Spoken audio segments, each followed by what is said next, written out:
Hey guys, welcome back to the channel. This is story about what if Naruto gives up on love part 1. Before I start, please do support for more amazing content and comments for part 2. Do consider to subscribe my channel and share my video to your friends and check out the description as well. Let's start the video. Hiruzen Sarutobi was having a miserable day. Miserable was actually an understatement.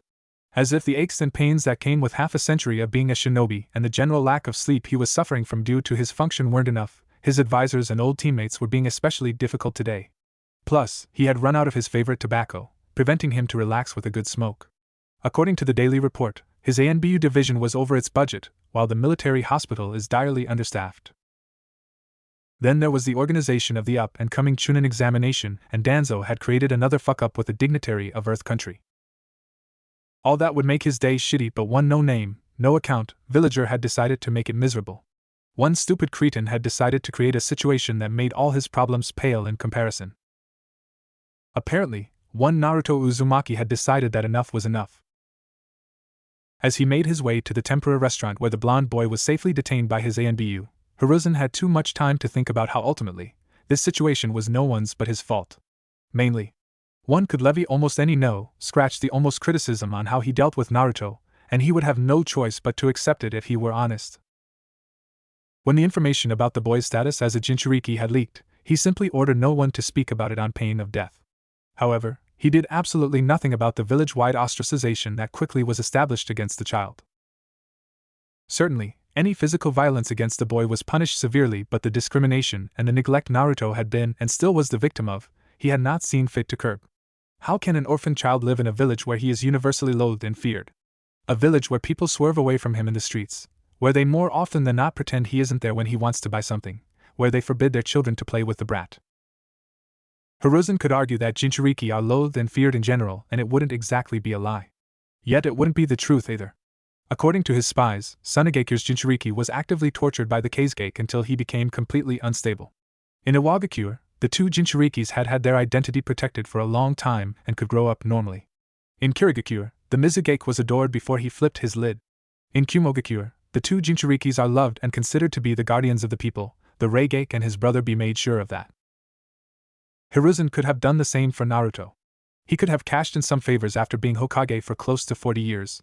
The number of people in the village who owe him one is staggering. He could have been firmer, he could have been a true leader, he could have used the full power his title gives him over the village and the villagers. Hell, he could even have revealed Naruto's true heritage. The official reason he hadn't was for fear that IWA or Kuma would attempt to kidnap or assassinate the boy. The truth was, Konohagakure is considered the strongest ninja village for a reason, and any attempt would have led to severe retaliation. The Tsuchiki's granddaughter and the Nibi's Jinchuriki from Kuma would have been killed or abducted. No matter how bad Naruto would have been treated, the two girls would have been treated worse. A part of Hiruzen would have died had he had to give this kind of order, but he could have done it. That would have led to another ninja war, and Hiruzen didn't want that. So, in order to preserve the Cold War, to avoid needless death, to protect the village, he made Naruto pay. It's always easier sacrificing one. The good of the many, after all. To be perfectly honest, it was highly likely that IWA and Kumo knew of the boy's heritage anyway. Naming Naruto Uzumaki was nothing but powder to the eyes. According to his best agent, the two rival villages were very suspicious, up to 95% certain, yet they had done nothing. Because they were ninjas, but they were also humans.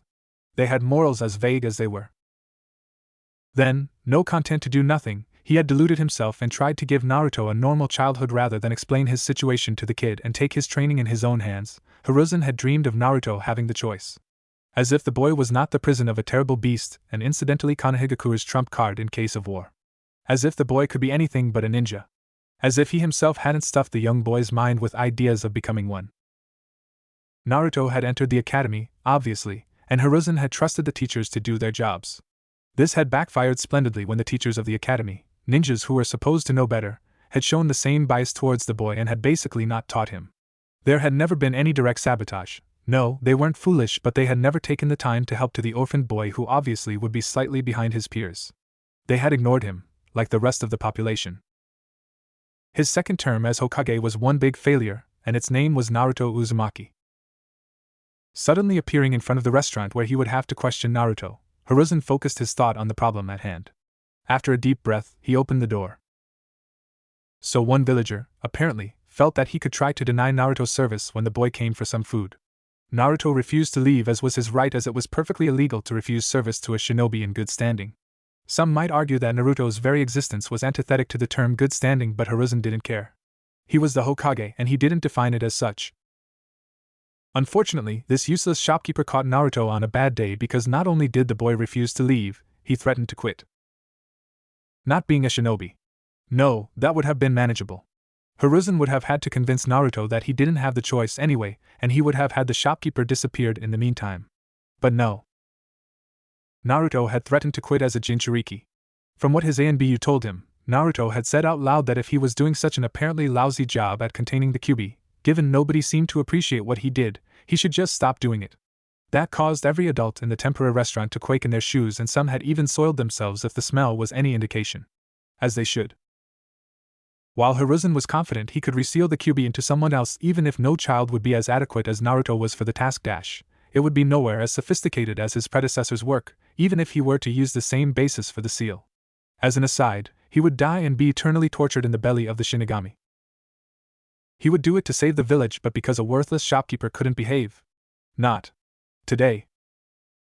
What hurt Hiruzen more than anything was that he would likely have to punish Naruto for this. No matter how much these deserved some form of sanction for their bigotry, Naruto could never extract it. It was unfair. The fact Hiruzen himself maintained the unfairness cut deeply. There was no justice in it, but it had to be this way. He couldn't allow Naruto to be a tyrant, holding the village hostage to get the respect he deserved. The villagers would just fear him more, which would cause him to act out more in turn, and eventually, something would have to give.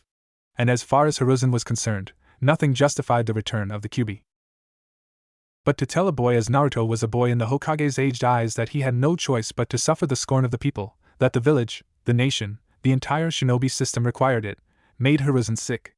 To tell the boy that there was no wrong, even one perpetuated village-wide, grievous enough that the entire village was forced to suffer for it, twisted his insides. It was what the title of Kage required of Hiruzen, to lead and protect his people, even if he had apparently forgotten how to lead and his people were a bunch of small-minded. It took a second for Hiruzen to take in the inside of the restaurant.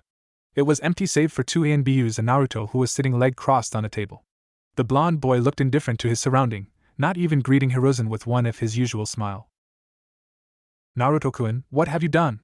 Hiruzen asked gently, approaching the table. The boy shrugged. "Nothing. I've done nothing." "Then why all this commotion? Why did the people flee?" "Because they are two-faced bastards," Naruto answered in a neutral monotone. The Hokage pulled a stool and sat in front of the boy. "Explain, Naruto-kun. From your perspective, what happened here? What led to you making that threat?" The blonde scoffed. "I just wanted to have lunch. Today was crappy, like yesterday was, just like every day since I've been put on my crappy team. I hate them, you know? Sasuke is a bastard, Sakura hates me, Kakashi doesn't care and doesn't want to be here. I'm a crappy shinobi, I know I am, and I'm not getting any better. I survive doing chores for people who hate me. So when I decide to spend that money, I expect to be allowed to. Except the host didn't want to seat me. He pretended there was no seat available when the restaurant was half empty." A small nod from one ANBU confirmed the boy's story, so Hiruzen nodded and gestured for Naruto to continue. "The funny thing is, he's never done it before. What changed today? Don't know, don't care, but he thought he could take it out on me like basically everyone else does when they are having a bad day." Hiruzen winced. "I'm sorry this happened, but you should have come to me, Naruto." Naruto scoffed once more. "Would any other shinobi under your command have to come to you for a similar problem?" "No," answered Hiruzen, stung by the truth of the boy's words. Naruto grinned mirthlessly, his eyes full of disdain. "Well, guess I'm just special, huh?" The boy spat, acid dripping from his tone. "Anyway, when that bastard tried to block me, I went around him and sat there. Then I started thinking out loud, these people hate me for something that isn't my choice. Maybe they think someone else would do a better job than me. There is no law that says I have to keep doing it, so I can quit and be done with it." "You would die, Naruto," explained Hiruzen, his voice leashed in a monotone to hide his slow mounting anger. "You would doom yourself along with countless others. Is that what you want? The village in ruins?" The blonde cocked an eyebrow. "Why should I care? What's so special about this place I should accept their treatment?" "Naruto, they are good people," and even as he was saying that, Hiruzen tasted ashes in his mouth. Scared and confused, but ultimately good. A great man beats his wife. Should she stay because he is great despite the beating? No, but your situation is unique. Many would be in danger if you decided to quit, as you phrased it. Again, why would I care? If I'm the key to their safety, they should make me want to protect them. They have done the opposite. Not everyone has scorned you, Naruto. Would you see them perish just to spite the others? Nope, but you assume I want the Kyuubi to go on a rampage. I just want to be free of it. Yet you realize that is surely what it would do. The blonde shrugged. Maybe, maybe not, that would be its choice. Unless you know how to reseal it, then everyone would be happy because the new Jinchuriki would be obviously better than me. Maybe Naruto. We don't have a seal master the equal of the Yondaime, and the seal wouldn't be as advanced as yours. I would die in the attempt, regardless. Hiruzen said, hoping that informing Naruto of the cost would deter him. It didn't. You'd choose to. You could always run to safety with your family. That's not what a Hokage does. The entire village is my family. For the fraction of a second, a terrible snarl of anger deformed the boy's features. Except me, Naruto remarked with poison lacing his words. They have been clear on that. You have been clear on that. You've yet to give me a reason I should continue. Why should I serve when no one appreciates it? I get nothing out of it. Because it is necessary. And as Hiruzen said it, the emptiness of the non-argument struck him like a punch to the face. Not my problem. I'm not important to these people, they are not important to me. The village doesn't value me, I don't value the village. You've yet to give me a reason why it'd make sense for me to keep at it, only how it'd make sense for the rest. Hiruzen felt himself floundering. What about the Yondaime? He was your hero. Would you make his sacrifice meaningless? This time Naruto snarled. Your villagers would make his sacrifice meaningless, not me, the boy spat. Also, he was my hero until I realized he killed my parents. This shocked all three adults in the room, Hiruzen even more so. The Yondaime was a great man, why would you think that? All clan heirs of my generation are older than me save one. Why didn't he choose one of them? They would have had a clan to help them, to support them. Naruto smiled crookedly and mirthlessly. But no one wants a Jinchuriki as family, do they? They would have fought the Yondaime who had no time to lose. But what about civilians or a lone family of ninjas? No one would miss them, they could pass as casualties. It becomes much easier if I'm an orphan, doesn't it? I promise you, Naruto, that the Yondaime didn't kill your parents. Then they abandoned me, so why should I care? They didn't, Naruto. I can't tell you who they are, but they didn't abandon you. They died during the Kyuubi's attack and the Yondaime wanted you to be seen as a hero. Well, so much for that, huh? And was that supposed to make me feel better? Because you just told me you lied to me all my life about not knowing who my parents were, and now you tell me you've known all along. How do I know the rest of your story isn't a lie? Hiruzen sighed. It's complicated, Naruto. The information could put many people in danger, you included. I'm about to release the Kyuubi and die anyway, so how could that information hurt me? Naruto, I would never allow you to release the fox, and now that I'm here I can stop you. Forever? You can stop me for the rest of your days? Even if I just kill myself?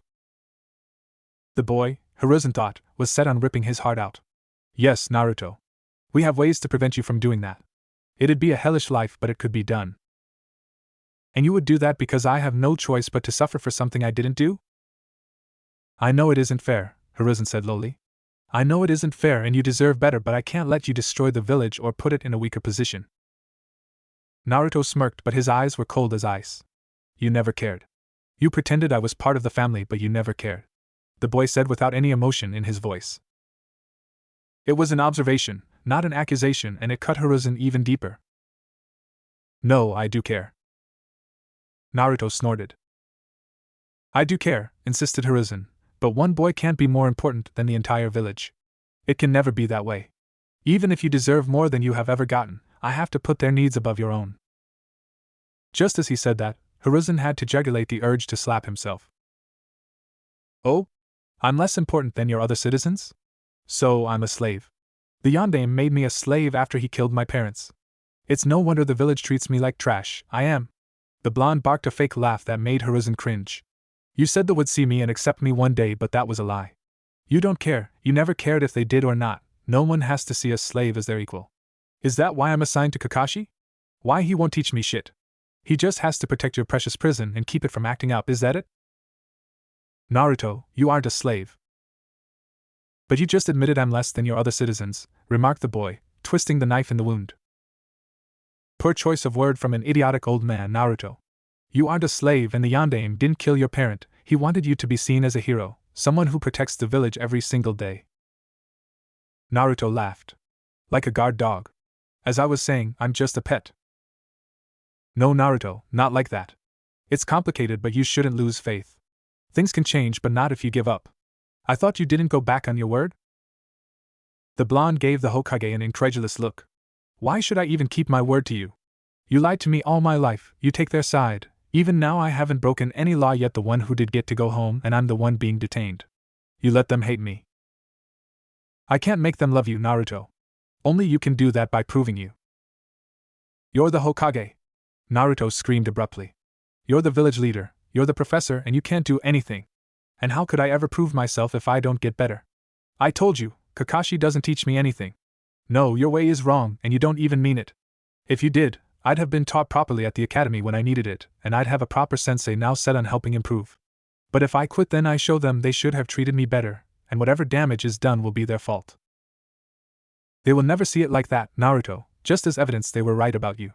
No one would change, and it would benefit no one. I'd see my parents, retorted the blonde with heat in his voice. Even you can't keep them from me in death. He bit acidly before continuing in a crescendo snarl. And if they really did love me, they will understand it was all yours and the Yondaime's fault. And I don't care what those idiot villagers tell themselves, I'll know the truth. Besides, why should they have a family when I can't have one? Why should they friends and peace and choices when you and they have denied that to me? Again, why should I suffer for them? If they don't care, then they should hurt as they hurt me. Naruto shouted with rage. One of the NBU agents, having heard enough, hit the blonde boy on the back of his head, planning on knocking him out, only to see the boy turn into smoke. The Sandaime couldn't help himself. He laughed. He laughed off all the anger against himself and the village that had slowly but surely welled inside him. He had been arguing rather badly with a shadow clone the entire time. So no one thought to check if, and excuse my language, a fucking shadow clone was causing an uproar? He asked, punctuating his bout of anger with 3 punches that reduced the table to ruins and scaring his ANBUs. Hiruzen sighed. This miserable day, he muttered before looking at one of his agents. Bring the real Naruto-kun to my office. We have things to discuss. The 2 operators disappeared in a body flicker, apparently relieved not to be in the presence of their leader any more than what was necessary. I assume you caught much of that, Hiruzen told a shadow behind him. Yes, answered Kakashi. Can I also assume that I don't have to make my displeasure known? No, Hokage-sama. Yet I will. I have no idea what the repercussion of that will be, but it might have set Naruto back for years. Not more than being not taught in the academy. Oh, and figuring he is the village's designated whipping boy couldn't help. Kakashi replied, and the Hokage could feel anger well within him once again. Is there something you want to say to me, Jounin Hatake? Nothing you don't already know, Hokage-sama. I didn't seal the QB inside him, never forget who did that. I was just left to deal with the fallout. And how splendidly you have dealt with it, Hokage-sama. And as I recall, Hokage-sama, you did engage the QB before the Yondaime even did. The Jounin answered, not liking the implication about his sensei. But I didn't perform the sealing ritual, is your point? Hiruzen asked, his eyes narrowed dangerously. Merely an observation, Hokage-sama. Despite what you may think, I wasn't leveling an insult towards Minato-kun. He is every bit the hero all claim him to be, and I'm certain he had many reasons for what he did, but that doesn't change the situation. Add to that none of my ANBU thought to detain the customers here so they couldn't spread what happened. Do you think I'm happy about any of this? I think that as long as Naruto didn't break you, we're fine with it, and if he does, you'll punish when it's the fault of your precious family. So I have been negligent, complacent? Is that the charge? Then tell me, Kakashi, why do you repeat my alleged mistakes? I'm teaching them teamwork. Is that supposed to be a legitimate answer? You're teaching them teamwork? Every Jounin sensei teaches teamwork, they teach other skills as well, so what makes you so different? Nothing is as important as that. Oh really? Hiruzen said threateningly. It wasn't enjoyable to have the failures he had allowed to fester put right under his nose, even less Kakashi was looking so smug about it. But then, if he had been so bad and Kakashi knew it, why wasn't the Jounin doing better? The Hokage knew he was being petty, but he had been pushed too far. Then I'm removing Naruto from Team 7, effective immediately. I will arrange for another genin to take his place. I have done nothing to deserve this. You have done nothing, and that's exactly why you deserve it, retorted Hiruzen. He had never said to Kakashi to stay away from Naruto. While he can admit he had never encouraged it, and that could have been seen as an unsaid order, the elite Jounin had enough brain to take his responsibilities and act on them. And seeing as it was Naruto's displeasure with his team that primed him, Kakashi wouldn't get away without punishment. You're dismissed. Hiruzen didn't miss the look of fury and betrayal on the Jounin's masked face, but he didn't care. He had an important discussion with his surrogate grandson coming, and he had to return to his office. Naruto was in a more negative space than he had been in some time, and the stupid clone taking all day to come back with some food was seriously getting on his nerve. He had taken to practicing his shuriken jutsu while waiting, as to show up to the bastard and impress Sakura, but his agitation was negatively impacting his performance, which led to a growing sentiment of annoyance, which in turn impacted his performance. As annoyance was beginning to turn to anger, he was assaulted by strange memories. They felt like his yet weren't, as he was quite sure he hadn't been just discussing hurtful things with the Hokage. It took the blonde a minute to sort through the experience of his clone, and Naruto found himself shaken by what had been said. More than that, however, he was dismayed. He didn't think what his clone had said. Or at least, he didn't think he did. The yandame was his hero. The clone had some excellent, truly logical points, and Naruto was loath to admit it. No, the yandame was a hero, Naruto was certain about that. Why did he choose me, though, muttered the boy. Why not someone with a family for protection? Because no one wanted a Jinchuriki, the cage of a monster, as part of their family. The clone was right on that, the village had made that clear. Naruto shook his head. No, that clone was wrong, even if he wasn't really. The blonde looked to and fro in a panic. He didn't want to die. That he was sure, absolutely completely certain. Also, he had gotten the old man angry, he just knew it. He had to explain himself. Naruto started to run towards the Hokage Tower, assuming he would find his grandfather there. He was halfway to his destination when an ANBU appeared in front of him. I must ask you to come with me to the tower, Uzumaki-san. Naruto nodded frantically, and before he could speak, he was hoisted in the ANBU's arms and both flickered to their destination. It wasn't a pleasurable experience. The Hokage was sitting in his chair behind his office, smoking his pipe and apparently waiting for him. Naruto swallowed hard and noisily, but the old man smiled at him if wearily and gestured for the boy to sit and relax. No worry, Naruto, I'm not mad. Not at you at least. At myself certainly, but not at you, assured Hiruzen before he cleared his throat. We need to talk, my boy. I know shadow clones are independent, but they still are you. They feel like you, think like you. If you were feeling this way, why didn't you come and see me? A traitorous thought struck Naruto, and the blonde spoke before he could stop himself. That wouldn't have changed anything. Hiruzen grimaced, but before he could say anything, the boy's features distorted in horror, and he rose from his seat, visibly panicked. No, no, no! Naruto exclaimed. I didn't mean that. I wasn't feeling that bad, at least I don't think I was. Hiruzen massaged his temples and sighed. No worry, Naruto. You can speak your mind to me. The boy sat back down and scratched the top of his hair. Really, old man, I'm okay. Naruto, please be honest. When you have a bad day, Hiruzen winced at that. When was Naruto's day not bad? What do you do? Naruto looked at the Hokage, a look of clear puzzlement on his face. I don't know. I train, maybe I prank someone if they were really mean and then I go distract myself. But what about the anger? The bitterness? Surely you must feel some, Hiruzen prodded. Something flashed in the boy's blue eyes, but it was gone before Hiruzen could say anything. I don't think about it. Hiruzen felt his heart stop for a second. He doesn't trust me. Not anymore, after what I said to his clone. He is afraid. Oh, Hiruzen Sarutobi, what have you done, you stupid monkey? The Hokage thought, pained. Do you often force your emotions away, Naruto? Hiruzen continued, hiding his own hurt and remorses. I don't know, old man. I guess. I don't think about it, so that shadow clone out there? That wasn't me. The blonde assured with an empty chuckle. I didn't even know I could remember what they did, 'cause I'm an idiot, see? Hiruzen sighed. Naruto-kun, you don't have to fear me. What I said to this clone was it was my mistake and I apologize for it. That clone, however, was you. They can't do anything you wouldn't or couldn't do. I guess he didn't suppress your feelings since he was just a clone. The fearful glance the boy gave him was like a dagger in Hiruzen's heart. I've really made a mess of things, haven't I? What do you mean? I've been lucky you were so accepting and forgiving. This incident showed me that, had you been combative or demanding, I would have been forced to be more proactive. Naruto wilted under the Hokage's eyes. Oh, said the boy in a white voice. You're going to lock me up. No, Naruto, I'm not. You've done nothing wrong. All your life you've been the focus of unwarranted negativity from the entire village, and I fooled myself, believing that your smile meant the ostracism wasn't getting to you. It didn't. The boy protested, maybe out of pride, he wasn't sure. Naruto was confused right now, about his relationship with the old man first and foremost, but he didn't like seeing the aged Kage so defeated. Oh? Because the little boy I met in the forest so many years ago, the one who shared some fish with me, that little boy was quiet, almost shy.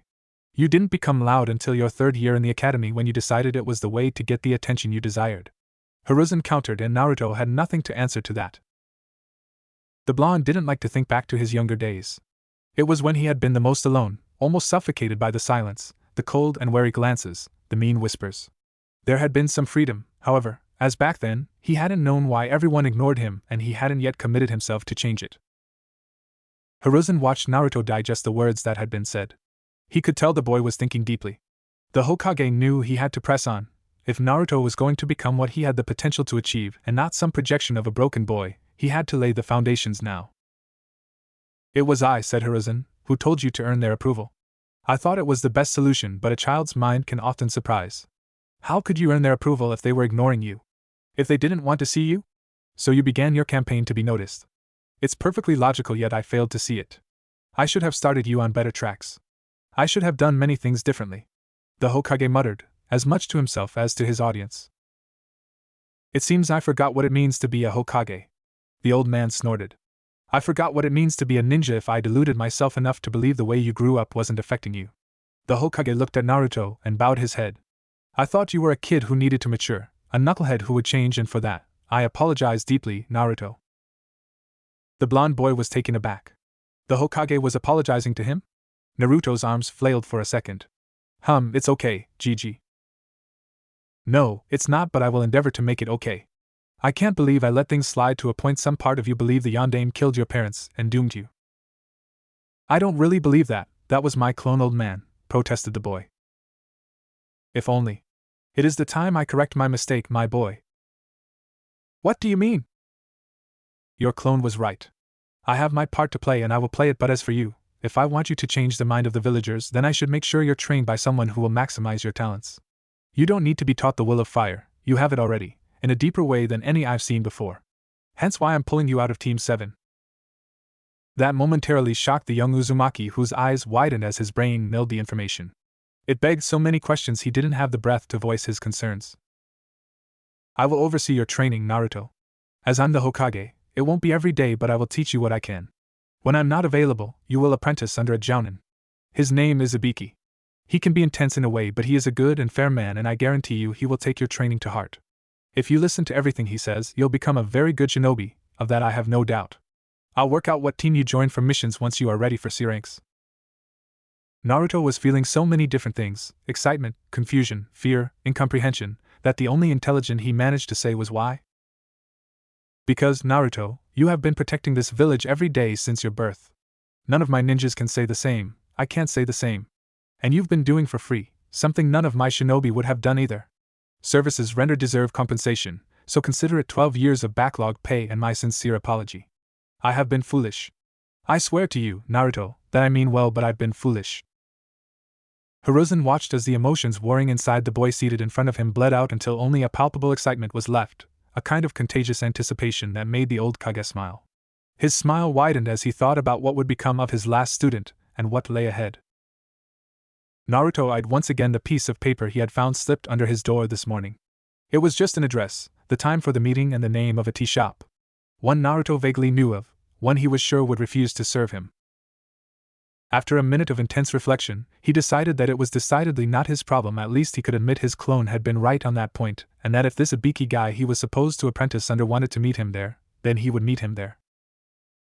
His decision taken, the blonde exited his rundown flat and began to jog lightly. He wasn't late, but the tea shop was on a remote part of the village, and jogging would help him warm up. It took the boy 10 minutes to reach his goal, A place named Lovely Leaves. The name was frankly silly and a bit simple-minded in Naruto's honest opinion. As always, people were giving a wide berth, although maybe it was wider than usual today. Naruto could tell the villagers were throwing wary and fearful glances his way, but after a second of deep soul searching, he decided that they deserved it. Sure, he didn't want the village to be in ruin, he didn't want them to die, but they were still assholes. Shaking his head and derailing this particular train of thought, Naruto looked around until he saw a man in standard jounin attire, dark blue shirt and pants with an armored green manchira on top. What distinguished the man was the long grayish coat, ugly thought Naruto, and the bandana that was covering his head. The man's features were hard as if sculpted in stone and bared by two long, vertical scars. The blonde shuddered when he realized the jounin had been watching him with two narrowed, dark eyes since he had been in view. Wary, Naruto approached the jounin. Ibiki Marino-san? Maybe. Who is asking for him? Naruto couldn't hide his surprise. Everybody knew of him, what he looked like. He couldn't be missed, what's with his blonde hair, his blue eyes and the 6 whisker-like scars on his cheeks. I'm Naruto Uzumaki and I was told to come here to meet my new jounin-sensei. I see. Well, I might be him or I might not. Do you have any idea what this Ibiki Marino looked like? Well, no, answered Naruto immediately. I've never met him. And you didn't think it wise to seek information? The man asked with a raised eyebrow. Naruto fidgeted and quashed his mounting annoyance. The guy could just tell him if he was this Marino person or not and be done with it. Well, I was short on time. You're a ninja, interrupted the man, pointing at Naruto's forehead where the blonde had his metallic protector, the sign that he was, indeed, a ninja of Konohagakure. One large part of your job is to seek information to be better prepared, to be as ready as possible when faced with a new situation. You're telling me being short on time is your best excuse? Naruto floundered for a second before annoyance overtook him. Are you this Marino person or not? You're wasting my time. I should be learning a jutsu already. You're wasting mine, boy, retorted the jounin. Being a ninja isn't about jutsus. Do you even know what the word shinobi mean? Everyone knows that. It means to endure, old man. I'm not old and endure is only the meaning of the root kanji nin, you ignorant child. Shinobi means to conceal as a verb and shinobu means stealth and theft. What kind of ninja goes to a meeting without any kind of information on the people he is supposed to meet? The jounin retorted, giving Naruto a pinning glare that rooted the boy on the spot. What do you think your job is, genin? The man continued, and his voice was as cold as ice. Going headfirst into the fight and hoping for the best. Hoping that you'll be better? That kind of thinking will get you and your teammates killed. If you're a shinobi boy, you use your head, you gather information about your mission, and you seek to look underneath the underneath. Naruto sputtered for a second. That was what Kakashi-sensei, although Naruto supposed it was just Kakashi now, had said after Team 7's true genin test. Think hard about what I just told you, boy. The man said, his voice suddenly much more gentle and his eyes devoid of the menace they were holding a second before he rose from his seat and departed, leaving behind him a flabbergasted Naruto. The blonde staggered back a step as the jounin left and took a deep breath, momentarily confused by the abrupt change in his interlocutor's demeanor. Watching the jounin leave, Naruto scratched the back of his head in an unusual attempt to think. What would he do now? Apparently, this jounin wasn't his new sensei, otherwise he would have just told him, right? What was all this talk about information, though? And why did the jounin care if Naruto knew what a ninja did or what shinobi meant as a word? And why did it almost seem like he was teaching? The light suddenly went on and Naruto truly felt like an idiot for a second. Looking for the departing form of the jounin, the boy hurriedly ran after the man. Wait! The jounin stopped in his tracks and turned towards him, watching him skid to a stop in front of him. What is it, boy? You're my new sensei! Naruto exclaimed, pointing his finger at the man. You're Ibiki Marino, I'm sure!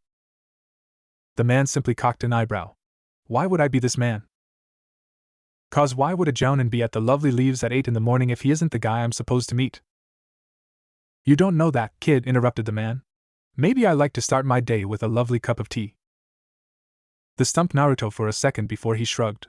Yeah, sure, that doesn't change the fact I received a paper that told me to meet you there. Seeing as you're the only jounin I can see, you must be him. No coincidence and all that. That's not logic there, boy. Think a little, what if this Marino you're looking for is at the terrace under a transformation jutsu? Why would he do that? Naruto asked, confused. To test you maybe? You said he's supposed to be your new sensei, Don't you think he would cook you some sort of test, to see what you're capable of? That stumped Naruto once again, for several seconds this time before he turned towards the terrace. It was sound for, after all, Kakashi had done the same. There were 3 people seated and Naruto narrowed his eyes. But how could I even know if he is under a transformation? Well, what do you know about the transformation jutsu? It can give the user basically any human appearance, as long as it is close to their size. So, if you knew what Marino looked like, say you knew his size, would you be able to identify him? Naruto scratched his head, looking intently at the people seated. Not really. I mean, when people sit down, it's difficult to guess their size. So, what else could you use to identify him? The boy kept scratching his head. How did one identify a jounin under a transformation jutsu? If they really wanted to be beyond notice, they would calmly drink tea and would be totally relaxed to pass as a civilian, and there would be no way for Naruto to spot the jounin. The blonde thought hard. He was familiar enough with the jutsu to know that clothes were very difficult to disguise. There were always inconsistencies between the way the person moved and the way fake clothes followed. Maybe he could spot that. But what if this Marino guy had pushed the vice to the extreme and came in civilian clothing? So the surefire way was to know how to detect the use of chakra. Naruto panicked. He didn't know how to do that. He wasn't a censor. The boy felt lightheaded. Going headfirst into the fight sure was easier, whatever the tall man was telling him. All this thinking was giving him a headache. Arg, I don't know, the blonde exclaimed. There is no way I could spot if he is determined to avoid me. The only way is if I could detect chakra, but I can't do that, old man. A vein bulged on the visible part of the jounin's forehead. I told you I'm not old. And that's an acceptable conclusion. Truth is, I'm a Biki Marino. That silenced Naruto for all of 2 seconds before he roared in outrage. What the hell, old man? What are you playing at here? If you're my sensei, just say it. Right, rude and loud, noted the jounin, making a show of cleaning his ear with his little finger. 2 qualities that really make me want to take you as my apprentice. Naruto stopped his rant and brightened. Really? No, the man barked in the boy's face. Did you even listen when I gave you the definition of shinobi before? How does loud and orange go with concealment and stealth in that blockhead's brain of yours? Don't diss the orange, Naruto screamed back. It's better than your ugly-ass coat, old man. At least Kakashi-sensei was cool. The boy's face scrunched up. Wait a second. How do I know you're even telling me the truth and you're really this Marino guy? Nothing, you exasperating child, but maybe if you had looked for intel, then you'd know what a Biki Marino looks like. The jounin barked. You could be wearing a transformation to look like him, Naruto answered, still screaming loudly. Good, how would you test that? The man questioned in the same tone. It took a second for Naruto to draw a kunai from the pouch fastened around his thigh and knife the man's coat. The satisfying ripping sound told the boy what he needed to know: the clothes weren't camouflaged. Something crashed on the top of his head, and the boy dropped his weapon. Ow! Naruto exclaimed, nursing the spot where the jounin had smacked him. What the hell, blockhead? What did my coat do to you? And I'm a jounin, you're lucky I kept myself in check because you'd be dead right now. Again, concealment and stealth, how is that difficult for you to understand? I had to test if that was a transformation. The blonde justified himself with a pout. Did it occur to you only my face could be disguised? What would you do in a mission, knife everyone you come across in the head? Naruto looked down. Even he could admit that didn't sound practical. And no. Good. So the question is, how do you spot a transformation that affects just the face? The boy shook his head. I don't know. Then you'll learn, answered the jounin. Seriously though, I am a Biki Marino, continued the man, showing Naruto an ID card similar to the one the blonde himself owned. Naruto knew those were supposedly difficult to counterfeit. This was a test? Yes, and you got only 50% of it. What? Why? Because you didn't even know what I looked like, blockhead. Stop calling me that. I'll call you that as long as you're a blockhead, so it's up to you to earn a better nickname. Then I'll call you old man. A second vein bulged on Ibiki's forehead. Are you sure about that? He asked, his voice frosty. Naruto gulped and shook his head. Better. Follow me. Naruto woke up with aches and pains in his body. The boy winced. It had never happened before today, but truth was, He had never been worked as hard as yesterday when Ibiki had decided he would run an obstacle course in Training Ground 16. Again and again. And again. From what he had been told, the obstacle course was one of many designed for high-level genins and shunins to keep in shape in between missions, personal work, and eventual teaching. The trick was that to fully beneficiate from it, the runner had to pass the course without any use of chakra. The main aches Naruto felt were from falling down more than muscle pain. Stretching with a groan, the blonde fixed himself a bowl of cereal and peeled the fruit. No, he didn't eat only ramen. Ramen was just cheap. That was all before he quickly took a lukewarm shower. The stingy landlord had yet to fix his heater. Tucked in his orange get-up, Naruto was ready to exit his flat when he noticed the note slipped under his door. "Meet me in my office." The boy read out loud before shrugging. "Sure, let's do that."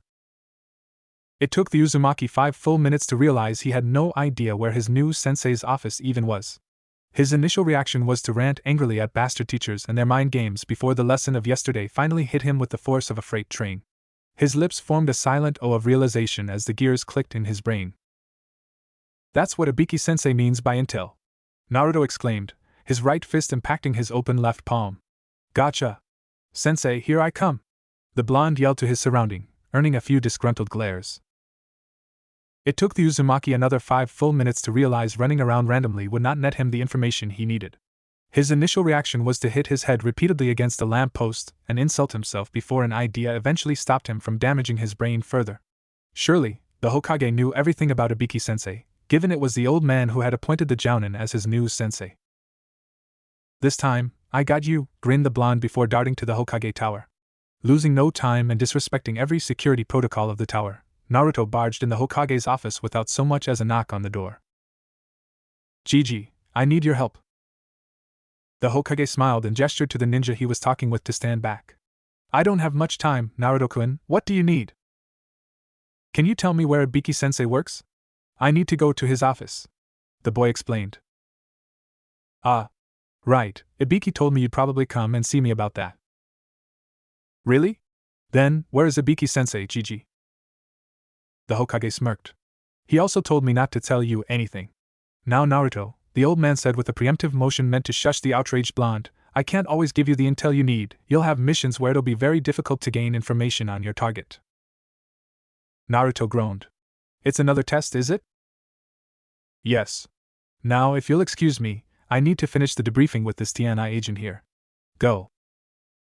"Yes, Gigi," answered the blonde, immediately exiting the Hokage's office. It took the Uzumaki yet 5 more minutes for his brain to register the detail he hadn't missed but dismissed.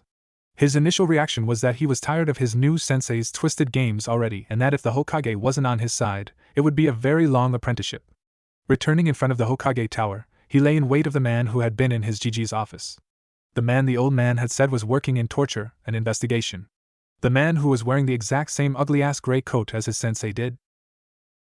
A minute later, the man exited the tower and Naruto immediately started to trail him. TNI was a very secretive department of the Konoha military, for good reason, the blonde supposed.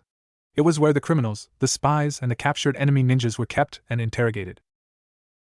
The only place even more secret had to be the hideout of the NBU, the elite amongst the elite. In any case, Naruto had no idea where those two places were located. The blonde navigated the streets of the village, still following the man. After a number of twists and turns, the boy could feel his patience bleed out of him. What was taking the guy so long to reach his goddamn office? Couldn't he quicken the pace already? The boy's thought trailed off as he mechanically followed the man. Maybe he should ask him directly? Nah, the man had probably received orders from the Hokage to not help him. That would make sense even if Naruto thought it was really unfair. How was he supposed to know where to find the second most secret place in all of Konoha? No, trailing the TNI member in front of him was his best bet. Naruto's eyes widened suddenly. In front of him? Where was the guy? He had been in front of him a second ago. Panic and anger welled inside the boy's guts. How had he allowed himself to lose the man? He really was a blockhead, damn it, his sensei was right. The cold touch of a sharpened blade pressed against the back of his neck immediately poured metaphorical cold water upon his heated thoughts. You thought a genin could follow a TNI agent without being detected? You thought a TNI agent would knowingly lead a genin to the third most secret place of Konoha? Why would it be a secret if you could simply track it down so easily? What are you playing at, genin? Wait, TNI was the third most secret place? What was the fifth then? The sensation of the blade pushing against his skin and cutting him shallowly centered Naruto's thought in the fraction of a second. I'm supposed to meet my teacher there, the blonde exclaimed. Can you prove that? The ninja behind him asked in a monotone. Naruto flailed his arms for a second before he fished for the note he had found this morning. Yes, here, he said, holding the piece of paper backward for the ninja to read. You realize it literally says meet me in my office, right? No mention of the name of this sensei of yours. No mention of your own identity. Give me one good reason why I shouldn't take you in as a prisoner. Naruto choked. What? I'm a ninja of Konoha, not a traitor, the boy exclaimed, pointing at his headband. And my sensei is Ibiki Marino. I'm sure he works with TNI. Never heard of him. And that is exactly what a spy would say. Counterfeiting a headband isn't especially hard, you know? So, the question is, are you a bad spy or a too curious genin? Naruto paled. Seriously? I'm Naruto Uzumaki. He protested loudly as if that was intrinsic proof that he wasn't a spy. The boy narrowly kept himself from face-palming. He could tell that was stupid. There was a pregnant pause and the ninja behind him confirmed it. And? I'm supposed to know you? I was in the Hokage's office 10 minutes ago, and I called him Gigi. I can't be a spy. The boy protested again. True that. So you're not a spy. Still, you cannot prove anything about your claims, so I'll have to assume you're a genin who got too curious. But it's true. Come on, Ibiki Marino, tall jounin with a hard-ass face. I'm sure you know him, he's an old man. Naruto felt the dagger push slightly deeper, causing a tiny bit of blood to run down his neck. What did I tell you about calling me an old man? The boy felt his eyes go wide and he swallowed thickly. Slowly, he took a step forward before turning around. That was when he noticed a tear in the man's cloak. Then, the man's face started to be blown away, like a layer of sand by a gentle wind, to reveal the scowling features of Ibiki Marino. Of course, Naruto thought, a transformation. Sorry? The jounin twirled his kunai threateningly. How about you run the obstacle course again, Naruto? Hi. The boy answered in a white voice. Good. I'll be providing encouragement. Encouragement? The kunai flew at Naruto's face, cutting his cheek and drawing blood. Run, little genin. Run.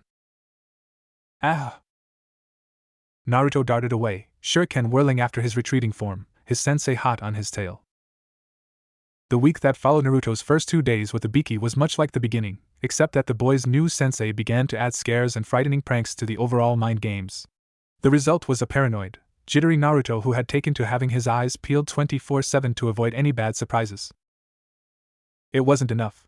During the second week, Ibiki apparently decided that reminding to his genin why he was jounin was the funniest of things, which got on Naruto's nerves in a completely different fashion. The retaliatory pranking the blonde tried to inflict on his sensei failed repeatedly and spectacularly, and Naruto was often made the victim of his own traps. That only needled the boy further in his determination to get back at his sensei. Oh, Naruto understood what his teacher was getting at. He was forcing him to observe, analyze and think before acting, and he was forcing the boy to do all that fast. It was already yielding results as Naruto was less prone to fall in Ibiki's layered traps, be they physical or mental, or at least, he was getting out of them faster and faster. It was always the same play. Ibiki would ask Naruto to meet him somewhere and Naruto would have to gather relevant intelligence. What was the place, who worked there, what people did, and so on. Just yesterday, he had identified where and who his jounin was in under 5 minutes, which earned him a well done, Naruto. It was thanks to the jounin explaining to him how to spot a transformation jutsu from various tells. For example, the natural motion of hair was something extremely difficult to mimic. What many shinobi settled on for their transformation was a shell of chakra of a sort, covering their real hair. To an attentive eye, however, this shell didn't behave remotely like hair and as such, was a relatively easy tell. Only excellent ninjas were able to correct that. Ibiki had seemed overjoyed when Naruto had asked if there was a way to do better. The boy liked the transformation jutsu. It was the first he had ever successfully mastered after all. He had even devised a personal version. In any case, there was a way to not be sloppy. The ninja had to infuse each strand of hair with chakra and manipulate their appearance from there. It required a rather high level of chakra control, and Ibiki recommended it to Naruto as an exercise to do every day, to help the boy wield his massive reserve more efficiently. All in all, yesterday had been a good day. He had apparently graduated from Bird Brain, and after 2 weeks of hard work, Naruto could say he was rather proud of it. Certainly, he was a little disappointed in the lack of jutsu and in that all the physical preparation he was doing was the obstacle course, but there was a satisfaction in completing the run faster and faster. His sensei had sweetened the deal after his success yesterday, saying that if Naruto could beat the record time, he would teach him a jutsu. Needless to say, the blonde was fired up even if, after he had informed himself that had become a reflex already, he had realized he had learned the record was held by the yondaime, and even his best student, Kakashi Hatake, had a time 5 entire seconds behind the 4th Hokage's. Well, he couldn't become the best Hokage who would beat all other Hokage if a simple record time was too much for him to break. Admittedly, it was not going to happen any time soon, but that did nothing to hinder his determination. A jutsu was a jutsu, after all. Today was a change in the blonde's routine, however. It was his first day of tutoring with the Hokage. With a purposeful gait and a spring in his step, Naruto excitedly made his way to the training ground where he had been told to meet the old man. It didn't mean he wasn't alert, however, as Ibiki-sensei had warned him that a day with the Hokage didn't mean a day without his favorite sensei. So Naruto had a spring in his step and his awareness strained to the maximum. It did him good because as soon as he stepped in the training ground, he felt something barrel towards him at seemingly the speed of light, and he had only a breath to jump away to the side and dodge. "Hello, Naruto-kun." "Gigi?" The blonde answered in surprise, momentarily allowing his guard to drop. That immediately earned him a kick in the gut that folded him in two and pushed him a meter backwards. Naruto had to grit his teeth to not vomit his breakfast. What the hell, Gigi?" He breathed out painfully. "Wah." Before he could add anything, Naruto had to roll out of the way of an axe kick. The blonde straightened himself and drew a kunai, only to receive a punch to the jaw that made him see stars. "How are you this morning, my boy?" Spitting out blood, Naruto spun and crouched low before he jumped at the Hokage, attempting to tackle the aged leader, but the man simply took hold of one of his arms and spun himself before throwing the blonde to the ground, one arm locked in his back. "You're way too open, Naruto-kun, and I mean that in every way. Your guard is open, your stance is open, your intent is open. What does shinobi mean, Naruto-kun?" the Hokage asked, twisting the boy's arm further. The boy grunted and squirmed, trying to alleviate the pressure on his locked arm. "Arg, it means, to conceal." "Good." The old man freed the younger boy and allowed him to breath. "You must understand that a ninja must fight like that. We conceal our weaknesses, we hide our forms, we dissimulate our intentions. The enemy will do the same, and that is why we all must learn to look underneath the underneath. We must reveal the opponent's weaknesses, read his openings, and figure out his intentions. Do you understand, my boy?" Naruto swallowed thickly. He had rarely seen the Hokage so serious, never even. The boy nodded earnestly. "Why yes, Gigi, I mean, Hokage-sama. But how do I do that?" "That's what you're here to learn, Naruto-kun," answered the Kage with a warm smile that felt weirdly threatening to the blonde. The beatdown Naruto received was one for the ages. For the entire morning, the Hokage deconstructed the boy's preferred fighting style, something akin to a brawler's, and attempted to lay new foundations for it. Naruto was eventually allowed some respite when a clock, somewhere, rung noon. He was bruised, his body was aching badly, and half his face was swelling, not to mention his pants and jacket were torn.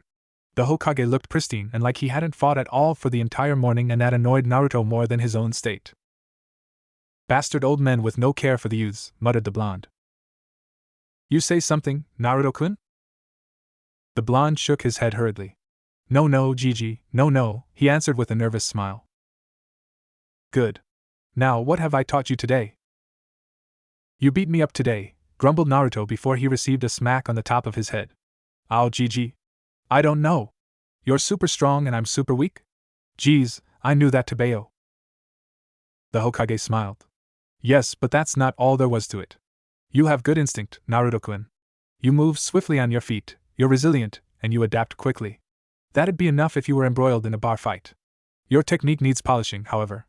There are efficient ways to punch and kick, ways to transfer the maximum of force to your opponent, while preserving yourself. You need to work on that. But that'll only be enough if you were a samurai, Naruto, and you are not. Do you remember what I said at the beginning?" Naruto nodded slowly. "A shinobi conceals, right? So." The Hokage waited for the boy to reach his own conclusion. Ibiki had told him the blonde was making steep progress on that point. "So that means I need to be less direct? Try more feints?" Hiruzen smiled. "That'd be one practical aspect to it, Naruto. What I am talking about is the philosophy of our way of fighting. Your entire martial style must be confusing to your enemy. You must be surprising, unpredictable. You must conceal my intentions? So, in other words, hide how and where I'll strike next? The Hokage nodded. See? You get it. But again, you only see the topmost layer of the game. The Hokage rose a hand to stall Naruto's protest. It's normal, Naruto-kun. You're a fresh genin and I've been a shinobi for 40 years already. It's only fair I know more than you, right? Naruto considered the facts for a second and shrugged. Yeah, can't argue that, Gigi. The Hokage smiled. I'm happy you give me some credit. As I was saying, it is a game of layers. You must hide the very reason why you fight in the first place. Maybe you fight because you must buy time for an ally to escape. Or you fight because your opponent has something that you want. Or you fight because you need to get past your opponent. Even this, you must conceal because if your enemy knows, he'll use this information against you. Naruto was puzzled. How though? I mean, if I need to get past a guy, how does knowing I must do that help him? Think, Naruto. Imagine the situation was reversed. What would you do? The boy thought for a second. I'd taunt him? Exactly. You could tell him he'd never get past you in time, that it's already too late, and whatnot. Taunts can be very efficient, Naruto-kun. At that, the blonde nodded. He had been weak to teasing, he still was. What else? The old Kage asked, pressing the blonde to think further. I'd fight differently, began the blonde after a few seconds of reflection. I mean, I don't have to defeat him, just stall the guy so I'd kite him, I guess? Try to set up traps if the place is good for it. The Hokage smiled. Precisely, that is excellent thinking, Naruto-kun. The blonde blushed slightly at the praise and beamed a smile at the old man, all the while scratching the back of his head.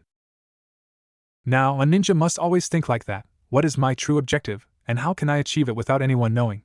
A shinobi conceals, Naruto-kun, never forget that. Hi. But. Yes, Naruto? How do I hide my intentions in a spar? The Hokage smiled. Simple, we will play a game, Naruto-kun. We will play a game. Before that, however, let's work on your technique a bit.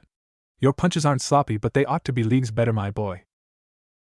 Seeing how Naruto's features were downcast in what seemed to be a vague disappointment, the Hokage grinned crookedly. If you reach a level I'm satisfied with, we'll get to jutsus, offered the old man. Naruto sprung to his feet and saluted with an excited smile. I'm on it, Gigi. The afternoon was turning to the evening when the Hokage stopped the boy from punching and kicking at training post. Gesturing for Naruto to sit next to him, Hiruzen fished into his satchel for bandages. Would you show me your shins and your hands, Naruto? The blonde looked at his grandfather for a second before a grin stole itself on his face. Hee, Gigi, should I use my transformation? The blonde teased. The Hokage smiled good-naturedly in return. Let's keep that for our spars, all right. Even if I'm warning you, I won't fall for it twice. You bet? The Hokage shook his head in amusement. Why not? What do you want? Naruto hummed and suddenly looked bashful as an idea struck him. HM, I know you said to my clone it'd be dangerous, but could you maybe give me something from my parents? Even if. The blonde was interrupted as the Hokage hugged. I will find something, Naruto, even if you don't win. Hell, if I fall for the same trick twice, I'll tell you about your mother. Naruto felt his eyes go wide. Really? He asked excitedly before hugging his grandfather back even tighter. Thanks, Gigi. Now, what would I get if it's my win? The Hokage wondered with mirth. Naruto backed off. I dunno. What could I even help you with? The Hokage grinned. How about you come to the tower and help me for a day with my work? Naruto's eyes widened comically as excitement made him practically vibrate. You mean, helping you being the Hokage? But Gigi, that's not punishment, that's awesome. Hiruzen chuckled. Don't say that before you actually try it, Naruto-kun. Naruto laughed. Whatever, I'm sure I'll be super awesome and better than you. I'm certain you'll do an excellent job. Now let's get back to you. I need to see that you didn't hurt yourself too badly hitting the training post. The blonde nodded and uncovered his shins and removed his sandals. They were obviously bruised from hitting a sturdy piece of wood for an entire afternoon, but, to Hiruzen's surprise and the boy's indifference, the wounds were already fading. The Hokage eyed Naruto, who shrugged. I heal fast, Gigi. Must be thanks to him, he explained, gesturing towards his stomach. Hiruzen frowned and shook his head. Maybe, he said, scratching his goatee. Then again, maybe not. Your Uzumaki heritage is surely helping too. Naruto cocked his eyebrow. Uzumaki heritage? The Hokage sighed. He supposed Naruto deserved to know that. He had promised he would do better by the boy, and the child deserved to know at least part of his roots. More would come later. The Uzumaki were a clan, Naruto. It could be that your mother was a member, but of course, I never said that to you because it's a secret, said the Hokage, looking at the blonde kid with a rare intensity. Am I understood, Naruto? The blonde looked back, visibly puzzled. But if it's a Sekko. The boy nodded and mimicked a zipper closing his lips. I never heard that. The Hokage only eyed the blonde harder, almost glaring. I must insist so that I'm sure I was clear, my boy. I never said anything concerning your possible clan to you. Naruto nodded, a picture of seriousness mirroring the Hokage's grave features. Yes, Hokage-sama. Good. I also never said anything about a book in the library titled The Great Clans of the Warring Era, where you might find something about this clan. The boy swallowed his excitement. Sure, Gigi, I don't know what you're even talking about. The Hokage nodded once, and the seriousness bled off his features for a light smile to replace it. Don't get caught snooping around where you're not supposed to. Naruto nodded eagerly. Good, now my boy, what do you say we go eat something? You're paying Gigi? Only if we get sushi. What? But ramen is so much better. I'm only paying for sushi. Fine, I guess sushi is also good, grumbled the blonde. Let's go home first to get cleaned up, the Hokage said with a small smile. The blonde looked down at himself and grimaced. Ugh, sure. Where do we meet? I'll come to your flat to fetch you, Naruto-kun. Naruto beamed a smile. Sure, see you later, Gigi. Decked in a dark shirt with an orange spiral on the back and cream shorts, Naruto was drying his hair when someone knocked on his door. Rushing to open, the boy smiled at his surrogate grandfather who, uncharacteristically, wasn't dressed in the official white robes of his function. Trying a new style, Gigi? The boy asked, amused to seeing his grandfather dressed so casually. I don't always wear my robes, Naruto. After a while, they get itchy. PFF, they are so cool, how could they be itchy? You'll see when you get to wear them. Really, really itchy. Shall we go? Naruto nodded. Sure. The two discussed the little things of life on the way to the restaurant, which they reached after a 10 minutes walk. Only once they were in front of the place did Naruto begin to fidget. Obviously, the Hokage noticed it immediately. What is it, Naruto-kun? The blonde frowned. What if you know? The Hokage smiled gently to reassure the boy. Know what? Prodded the old man. If it happens again. If they refuse me. You're with me, Naruto-kun. They won't. The boy's frown deepened. That's not normal, Gigi. It shouldn't be this way, you having to come with me. I know, Naruto, I know it isn't fair, but... No, Gigi. You told my clone I couldn't make them fear me, but when you come with me, they only serve me because they fear what'll do. How is that different? The stumped Hiruzen. He liked to think he was respected and even maybe loved by the people of the village. However, the truth was that he was also the strongest ninja in the village, and the Hokage at that, with absolute authority over an army of shinobis. If a civilian crossed him, he could disappear them and their entire family in a snap of his fingers. Or, alternatively, he could roast them himself with a fire jutsu. That was as good a reason to be feared as any. He was in all honesty more of a menace to the villagers than Naruto, only their bigotry kept them from seeing that. But maybe they did see it. The rare case of physical violence towards Naruto had been punished by a brutal death sentence. He had often dealt with the punishment himself. The villagers knew the cost of attempting to harm Naruto directly was the Hokage's fury. Maybe his citizens were afraid of him. As they should be, to a certain extent, but that wasn't what Konohagakure and the will of fire of the founding fathers stood for.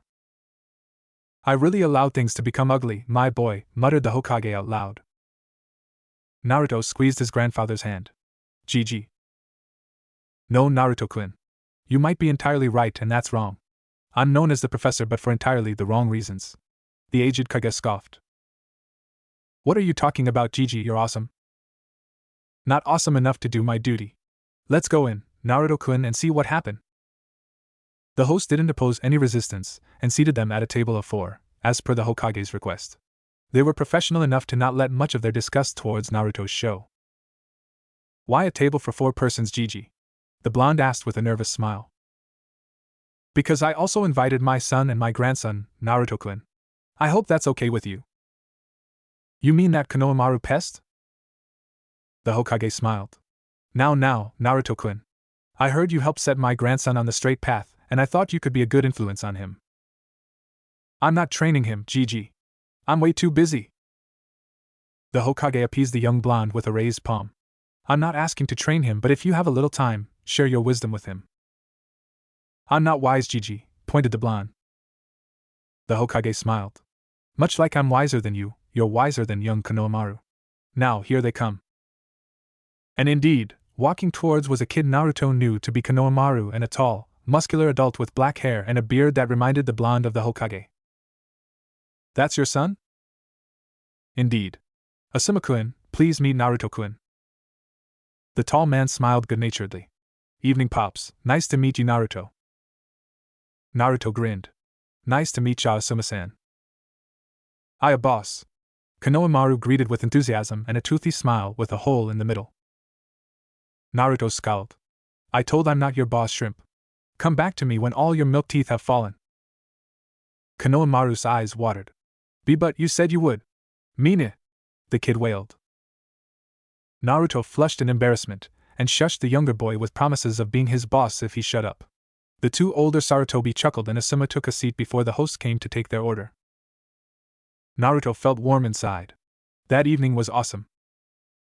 Over the month and a half that followed, a new routine established itself for Naruto. The Hokage saw him several times, at least twice per week, to teach him all the possible manners of punching and kicking. There were so many possibilities, Naruto was dizzied at first. Punching was not about cocking back one's fist and throwing it around widely. Who knew?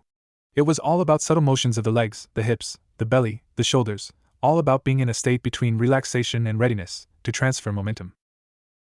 To help him master it, the Hokage made him run through the academy katas. Naruto used to think them lame until the old man ground him to dust using only the style taught by the academy. According to the Kage, it was a very efficient style promoting balance and flexibility, and he insisted Naruto work with it, as it was also one easy way to learn how to strike. Every morning, the boy created 2 clones who worked on the katas, overseeing each other. Their day of hard work was transferred in his mind in the evening, causing a massive headache and his body to twitch beyond his control but helping him get better at a drastically increased pace. It was the Hokage who instituted the 2 clones limit after an accident that almost left Naruto a drooling, brain-dead mess.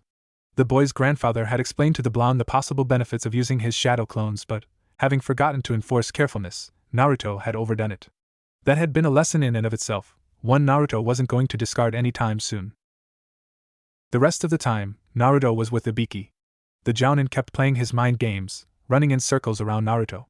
As the month passed, however, the circles became more and more elaborate, pushing the boy to new heights, forcing him to discover new meaning to the words crafty and mean. When his sensei was taken by an emergency in TNI, however, Naruto was kept occupied by guiding Konohamaru's and the young Sarutobi's 2 friends' training. All the same, Naruto got progressively better at the obstacle course, until he stalled. During week 4, Ibiki eventually taught the blonde how to climb vertical surfaces and walk on water by molding his chakra in a certain way.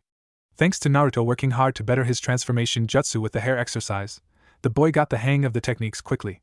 It was then that Ibiki revealed that it was possible that the obstacle course might be impossible to solve perfectly without using chakra. The boy's outraged face was immortalized by Ibiki, who took a picture of his furious genin and told him he should have sought more information about the course. The next day was the first day Naruto successfully got back at Ibiki, covering the Jounin's gray coat in bright orange paint.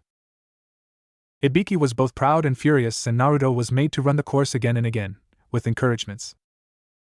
The blonde boy also had his rematch against the Hokage. Needless to say, Naruto came prepared and won his bet. The blonde Uzumaki had known his Jiji's weakness for a while. The reason he had even tried his sexy transformation jutsu on him during the theft of the Forbidden Scroll was that he knew full well his surrogate grandfather was a pervert. It had had an even better result than Naruto had hoped for, but he also was clear on the fact the exact same trick wouldn't work twice. The best pranks were those that did not repeat themselves. Hence, Naruto had acquired a sample of the Hokage's favorite red and orange book that looked suspiciously like what Kakashi was always seen reading. A transformation had been enough to bypass the vendor, who had kindly informed him that he was buying pornography with a knowing smile and a perverted wink. 12-year-old Naruto now bore a scar from the horrible reading session. The only positive was that he wouldn't have to experience an embarrassing talk about the birds and the bees from someone. Why that was even called the birds and the bees was beyond him. The innocent periphrase felt disgusting to him now that he knew what it dissimulated. In any case, his intel in hand, he had studied the kinks in the book with growing fascination mixed with horror. So girls weren't that yucky, who know they didn't have cooties, and how the hell would someone ever think of using a stool, a rope and a herring like that? A week later, when Naruto had faced the Hokage for a serious spar with their bet hanging on the result, the blonde had lost no time and immediately created a clone after detonating a modified explosive tag and popping one of his pranking supply. The tag created a deafening thunder-like clap and the bomb was of the stinking kind. Both devices were intended to force the Hokage to keep his eyes open. There, Naruto had sprung his trap, his clone and he changing into two girls, one a blue-eyed pigtailed blonde and the other a red-eyed brunette. Both were dressed in tight leather suits, the brunette holding a whip and the blonde silenced by a ball gag. When the brunette had started to whip the blonde who in turn had moaned sexily, the old Kage had lost his bearings and fainted, blood trickling from his nose. The funny thing was that Asuma, who had been their referee, was also out for the count. Naruto deduced the Sarutobi Jounin did have a thing for the pretty red-eyed brunette Jounin who was the sensei of Team 8. Naruto was proud that his observation and deductive skills had become so sharp. When the boy recounted the spar to Ibiki, his sensei gave him the widest smile Naruto had ever received, and with eyes shining with pride, the Jounin promised they'd yet do a great shinobi of the boy. And before he absolutely forbade Naruto to ever use the sexy jutsu on him on pain of running the course with strong encouragements. For his win, the Hokage gave him a picture of his mother. She was a beautiful woman with red hair and violet eyes and a round, gentle visage that reminded Naruto of his own face. All kids find their mother beautiful, but Naruto had bragging rights because his actually was. Too bad he wasn't allowed to tell of her to anyone because he would have relished the opportunity. The tears he couldn't stop from flowing and the warm hug from his grandfather were irrelevant. Naruto was on a break. The blonde was still surprised about it because, for nearly a month and a half, he hadn't been allowed a moment of respite. Training the three shrimps was no vacation. Naruto enjoyed teaching as it showed him his own flaws, but it didn't change the fact that it was a tiring activity. Even on Sunday, he was working, reading yuck scrolls and books given to him by the Hokage. He had already tried to go around it, begging the old man to teach him whatever these books were about directly, but his surrogate grandfather had firmly refused, arguing that a good ninja had to be able to find relevant information in books to further their training or succeed on a mission. The only thing he was resonating with was Fuinjutsu, which he had taken to learn after checking the information the Hokage had totally not given him about the Uzumaki. Apparently, Naruto belonged to a clan of Fuinjutsu masters and he was determined to honor his ancestors, whoever they might have been, by becoming at least good at the sealing arts. Anyways, Sundays were about reading and rarely had Naruto found his Sundays so boring and numb, save when it was about Fuinjutsu. Even if, yes, he had found very interesting stuff in some of the books the Hokage had given him, apart from Fuinjutsu, not that he would ever admit to it. He was afraid his grandfather would just give him even more things to read, and Naruto still liked to work in a way that required him to move his body.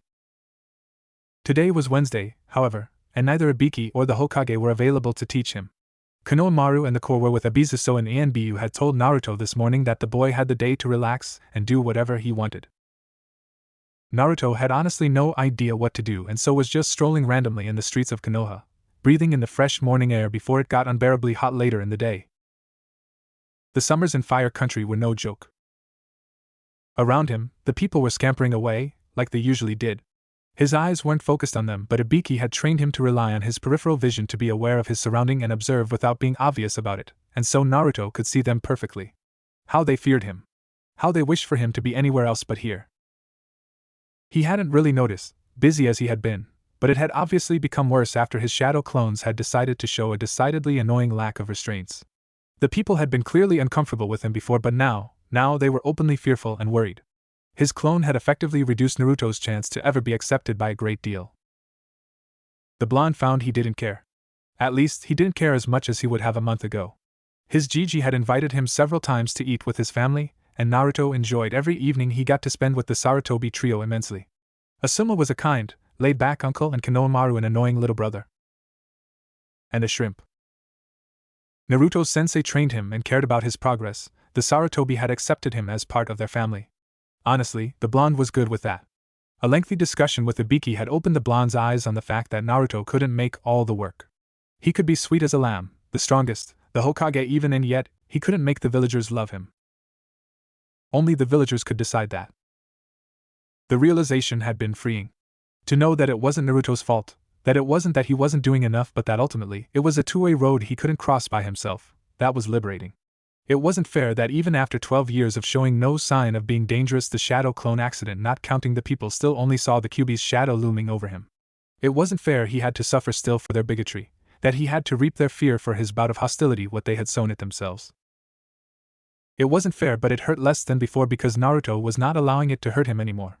He had bonds now, people he could count on, and he was certain he would form more and the villagers would be powerless to deny him. It didn't mean it was pleasant to be looked at like a primed explosive tag, so Naruto behaved like the 12-year-old boy that he was and stuck out his tongue at random passers-by.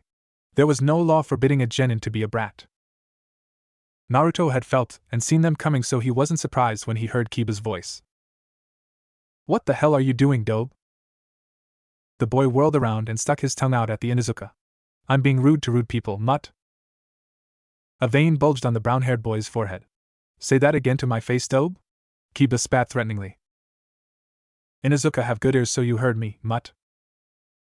"Kiba, stand down, please," a melodious voice commanded the Inuzuka, who immediately seemed bashful.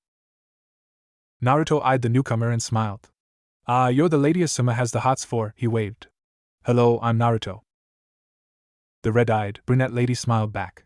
"It's Kurenai, and please don't say idiotic things like that in public." Naruto's grin widened. "So I can tell them when we're not in public?" Kurenai frowned and sighed. "I'd prefer you not say anything at all." The blonde was puzzled. "Is it supposed to be a secret?" The Jounin Kunoichi massaged her eyelids. "Naruto, Asuma-san is a ninja with a rather high bounty and several bingo books. I myself am wanted in Kumo. I'm not confirming or denying anything about us, but it is never a good idea for Jounins to be too public with their relationship." Understanding dawned on the blonde. "Oh shit, that makes sense. I'm sorry, Kurenai-san." The Jounin made an appeasing motion. "It's fine, Naruto-san, but please keep it in mind." "Hi, my apology again," answered the blonde with a small bow. "So," he said after straightening himself, "I see Shino being all silent. How are you, by the way, Shino? But why is Hinata hiding in the back street over there?" he asked, pointing at where the little Hyuga Bluead had disappeared. Kurenai's smile strained a little, and she sighed at the nearly inaudible eep that came to their ears. She would have to have a serious discussion with her third pupil and possibly one with Naruto. She eyed the blonde. The boy had a vaguely sad shine in his eyes, and Kurenai, being a Jounin, pieced many things together in very little time. Kiba and Shino were both momentarily gone, dragging Hinata out of her hiding spot, and she took the opportunity. "She doesn't hate you, Naruto," whispered the Jounin quickly in the boy's ear. "Her behavior has nothing to do with that," she added, touching Naruto's stomach lightly. The boy was puzzled for all of 2 seconds before he blushed. What? "Do not feel forced to do anything about it. It's your choice, Naruto." The boy had just the time to nod and exhale deeply, centering himself to repress his blush. "Hey, Hinata!" he greeted. The Hyuga turned into a stuttering mess before she fainted and teammate had to excuse themselves, Kurenai offering a smile to Naruto as they departed. The blonde watched teammates' backs as they walked away, scratching his head all the while. "No way, right? I mean," he looked himself up and down, still scratching his head. "All the girls swoon over Sasuke, right?" A smile suddenly stole itself on his face, threatening to split it in two. Take that, Kiba!" he exclaimed with a fist pump. Naruto entered Training Ground 7 where he was Team 10 finishing their warm-up. It was a hot morning of August and the blonde was honestly not surprised Shikamaru's warm-up was about laying down and watching the very rare clouds that were passing overhead. The Nara was still lazy. His eyes took in all relevant detail in a matter of 1 second. Ino Yamanaka, the kunoichi of the lot, was pampering herself and Choji Akimichi was eating chips. Apparently, the Ino Shikacho trio had yet to get into gear. "Hello, Asamaji." The bearded Sarutobi waved at the blonde. "Hello, Naruto, I'm glad you accepted my invitation." Naruto smiled. Yeah, you know I'm only coming because you promised a neat trick with your trench knives." Team 10 Sensei sighed. "Right. Did I say that?" Under the threatening glare of the blonde Uzumaki, the Sarutobi relented. "I did say that, don't leave yet. You're sure about it? It's very hard, a Jounin-level exercise." Naruto nodded with determination. "Yup, might as well anticipate things and start on it now. So, I'm here to beat the shit out of your team?" The bearded Jounin only smiled as Ino snorted loudly before he could say anything. As if, Naruto baka. Sensei, let's be serious here, Naruto is the dead last. He can't best us, the blonde girl exclaimed with the certainty of arrogance. Feeling Shikamaru's eyes on him, Naruto made a show of making a vein on his forehead bulge as he pointed at the blonde girl. Oi, say that again, pig face? I've always been leagues better than you. How did you call me Yubaka? Shikamaru sighed. Troublesome. Choji just munched on his chips. Naruto tuned out the girl and turned back to Asuma. So what's the deal? You spar with them for the morning. I'll give you various objectives and the team who achieve their first wins the spar. Team? Choji asked. But sensei, Naruto's alone. Naruto waved the Akimichi's concern. That's normal Choji, don't worry. Shikamaru's eyes narrowed a first time at the blonde's declaration and even further when Naruto grinned at him cheekily. When the blonde made a show of stretching his arms, the Naruto's eyes were reduced to slits. The blonde had slid a thumb under his throat in his stretching motion, looking at Shikamaru with an intensity the Naruto had never seen in the boy, all the while standing in a perfectly relaxed state. Very troublesome. A nagging feeling was telling Shikamaru his team was without a doubt going to be pasted. All that was left to see was how badly they would lose. Okay, Asumaji, the rules. Asuma smiled. Every match you'll have can be won in two ways. Either you incapacitate the other team or get the members to surrender, or you can accomplish an objective I'll give you before the other team. Now the first match is going to be a classic. The Jounin suddenly glared threateningly. If I say you're out, understood? No killing blow, no maiming blow. Is that clear? Hi sensei / yes Asumaji. All genin saluted. Good then, begin. The bearded Sarutobi suddenly shouted. Naruto immediately crossed his fingers. Shadow Clone Jutsu. The blonde bellowed before he was momentarily masked by a cloud of smoke, which revealed 4 replicas of himself arrayed around him as it dissipated. Attack! The boy ordered, pointing at Team 10. The 4 clones looked at each other and shrugged in sync before they all stuck their tongue out at Naruto and jumped off in the trees surrounding the clearing. What the hell? Oi, stupid clones, come back here! Naruto bellowed, turning his back to Team 10 who had only now gotten in standard formation. What an idiot, sneered Ino, who ran through hand signs and aimed her family jutsu at the blonde. A blonde who was still screaming his lungs out at his rebellious clone, jumping up and down and left and right in frustration, which incidentally kept Ino from properly get a clear shot.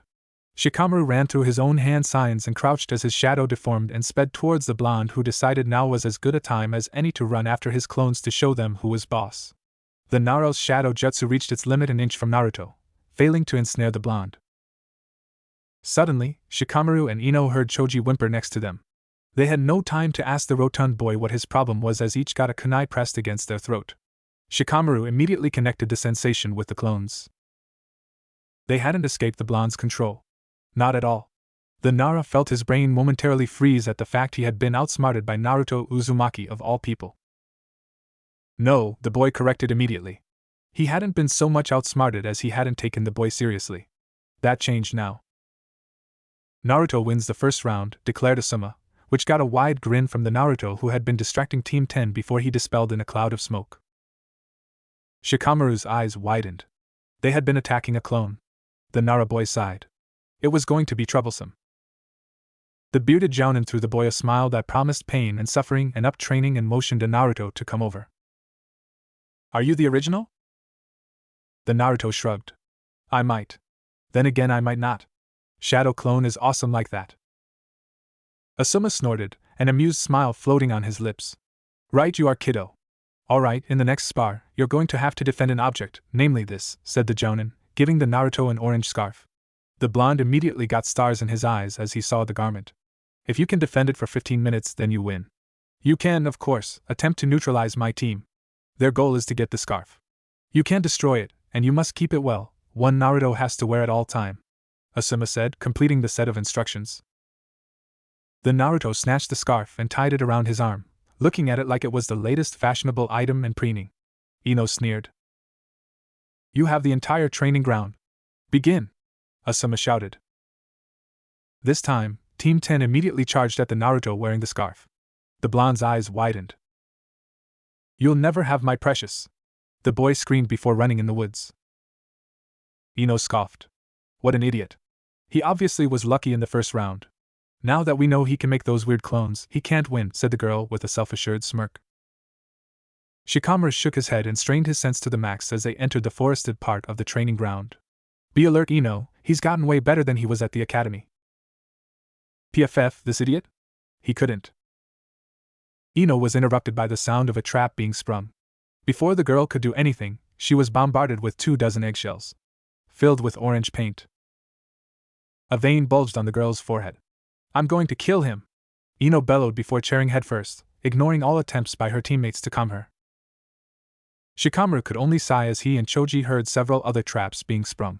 The whole shadow clone gig had been a layered feint, the Nara now realized. The real Naruto had escaped, using the smoke screen of his jutsu to disappear and go trap the training ground. Shikamaru swallowed as he realized they were now progressing in very hostile territory. Choji. Yes, Shika? Don't move.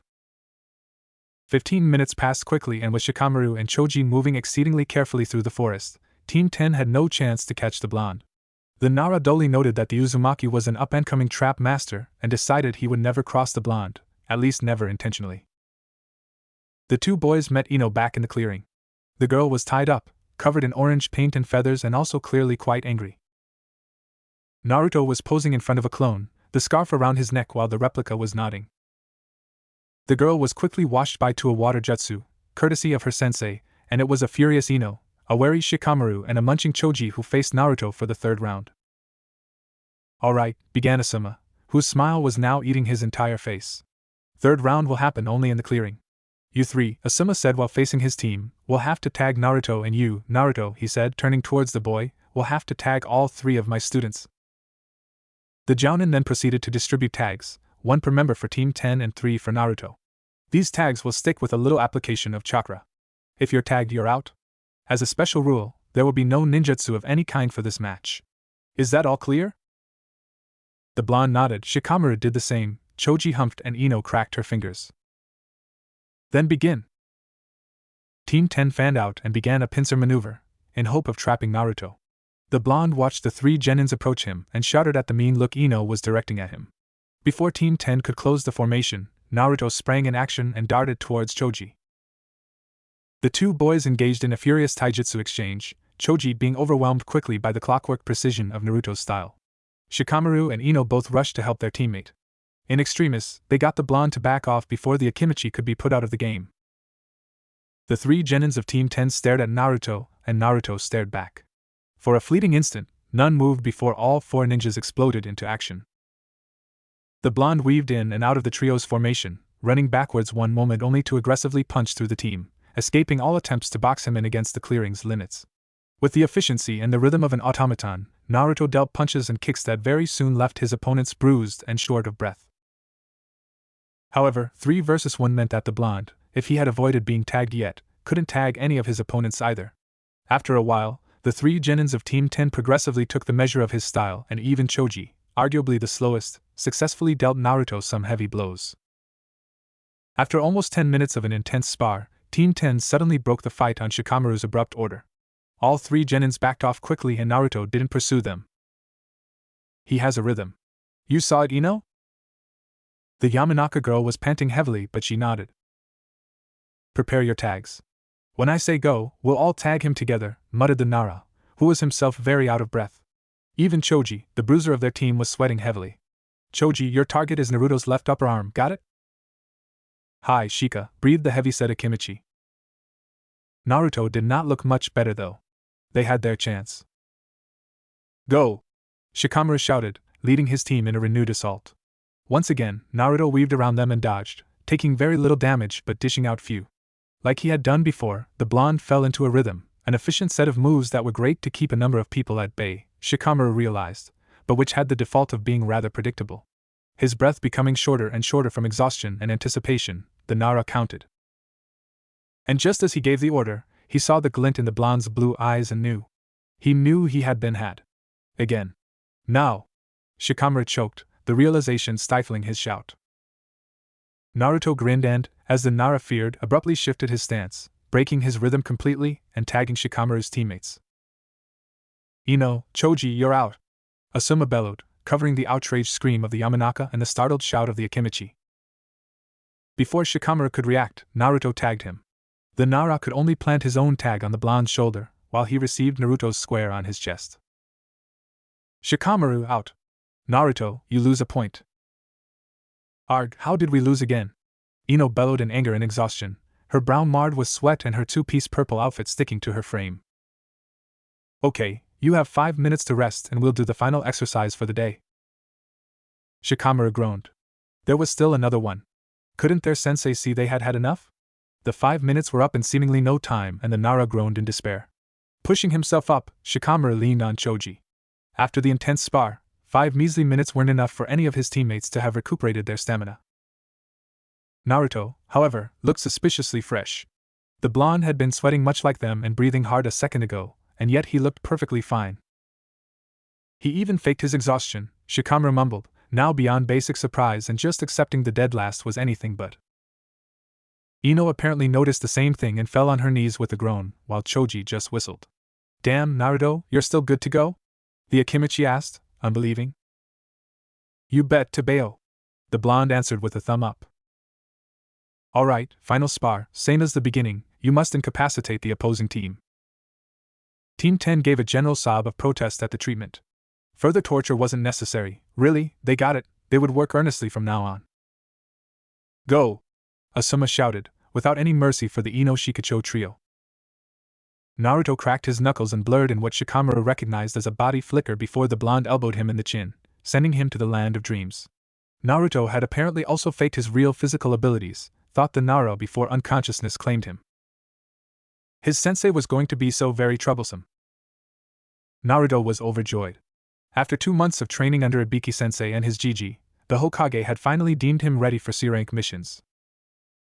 The boy had, on his own request, invaded the Hokage's office and helped the old man with his job over the past 2 months, and as such, he knew C-ranks were nothing really exciting.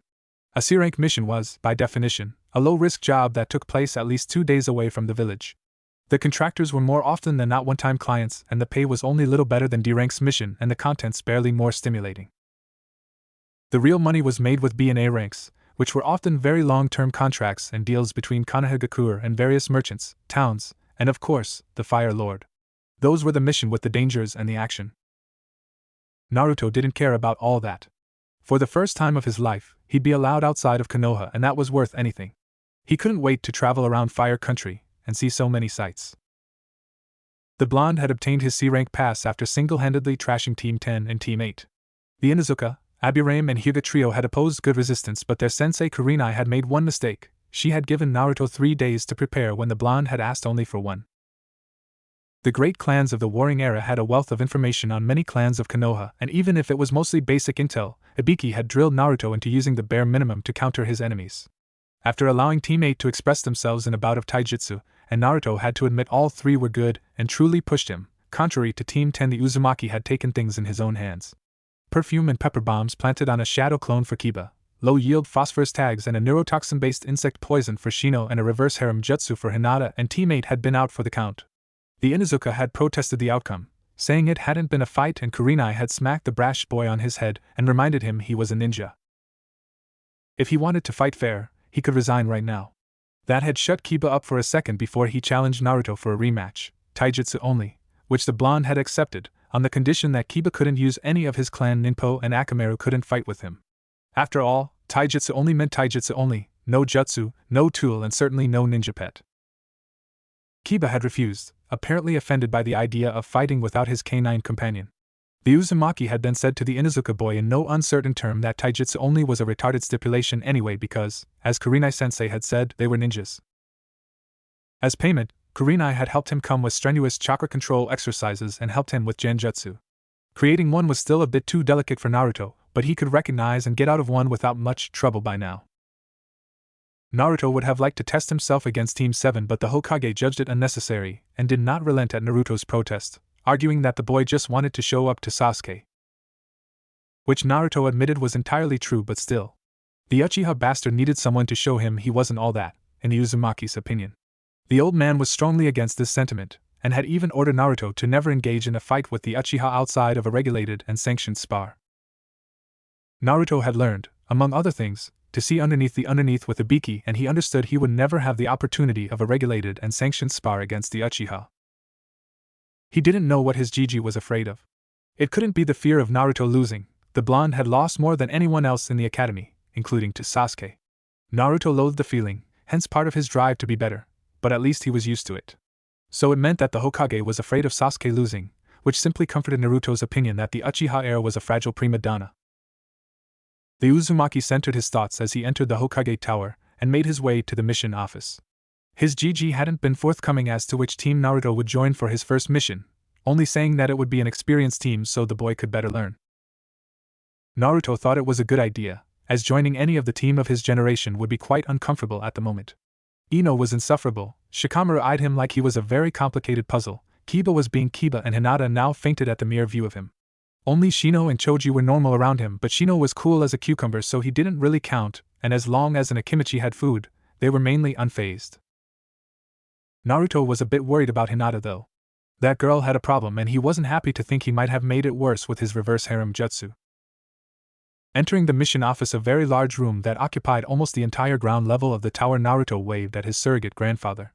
"Hello, Hokage-sama." Ibiki had also drilled a vague sense of decorum into him. It had been a painful experience. "Hello, Naruto-kun.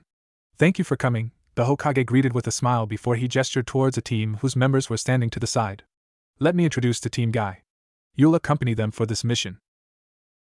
Naruto turned towards his temporary teammates and blinked. Green. No, correction, 2 genins were normal. He forced his brain to get back to work and bowed. "My name is Naruto Uzumaki, genin, on a special assignment under Ibiki Marino. Please take care of me." Before he could fully assimilate it was happening, a young boy with dark hair and a bowl cut, and very bushy eyebrows of the same color, decked in a green onesie, shook both his hands vigorously. "That was a most youthful introduction, Naruto-san. Please allow me to do the same. My name is Rock Lee and I'm a member of Team Guy. Meidou Guy is our sensei and these are my 2 teammates, Niji Hyuga and Tenten." The Hyuga, a boy with gentle features and long hair kept back by his forehead protector, gave him a haughty nod, while Tenten, a girl dressed in a chipao with her hair tied in 2 buns, waved at him with an apologetic smile.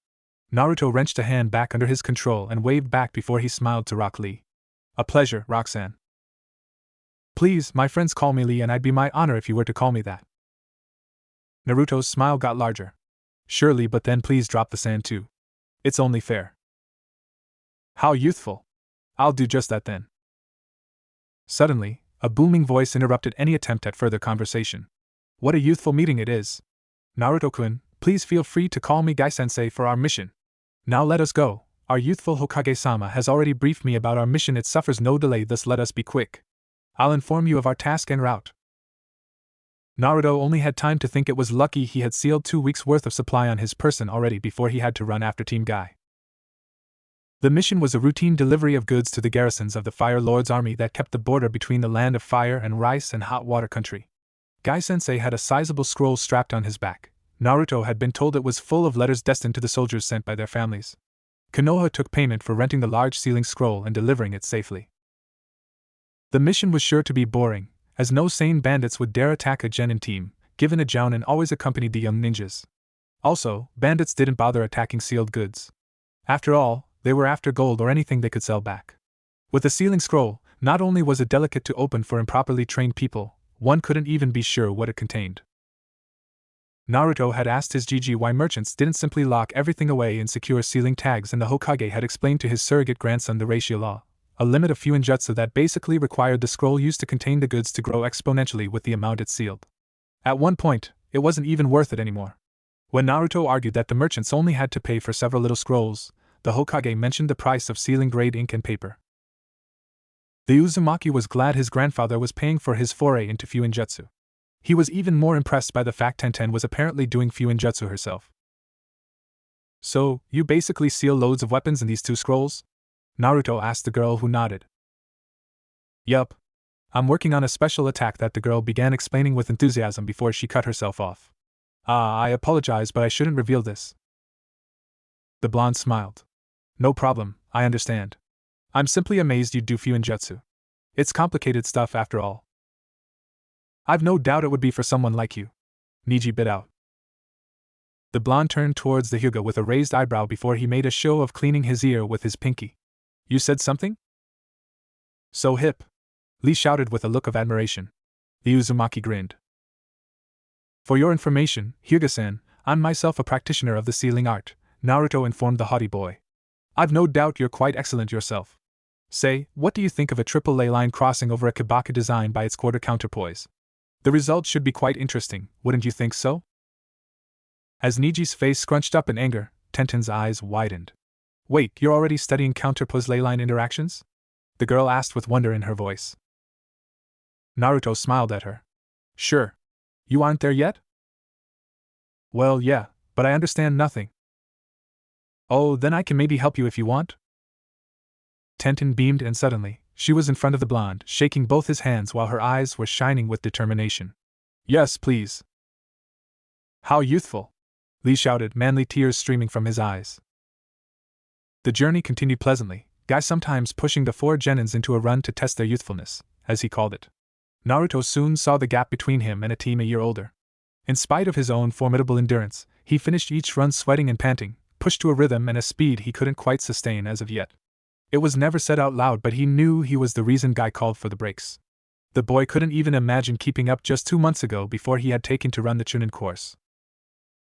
Seeing how Lee and Guy-sensei seemed always fresh, Tenten and Niji did get tired, but much slower than Naruto still only pumped Naruto's determination to equal them, and the blonde soon discussed training regimen, endurance and weights with the 2 green beasts.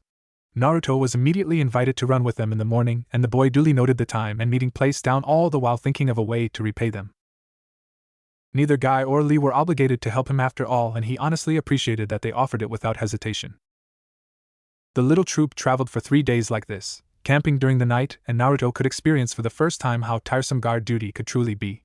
During the morning of the 4th day, however, they reached their first destination, the border fortress of Kotetsusi. They were welcomed, after a thorough control at the door, with happy cheers from a few soldiers. Naruto glanced around. The fortress was an imposing, labyrinthine complex of towers and dungeons linked together by high and steep walls, where numerous warriors were patrolling. Despite the acclamation they were given, the boy knew the professional soldiers of the Fire Lord were trained to use chakra according to the rules of the Bushido. Any of them could hold up to a Chunin in a straight fight, and the Bushijus, their officers, could hold themselves against Jounins. In theory, the comparison was a bit moot, as ninjas were employed as elite forces and didn't fight at all the same battles as a Bushi. Still, it was interesting to see a few of them practice in the yard. Apparently, a basic team was made of 5 people, and they favored a kind of long yari as their weapon of choice when they weren't firing a bow. A few soldiers were apparently on their off time, and they had been the one greeting the ninja team with enthusiasm. In spite of the training going on, the atmosphere seemed rather relaxed, yet Naruto almost immediately saw the officer with the grave visage. The man lost no time and made a beeline to Guy, whom he bowed to. Guy-san, a word with you, if you please.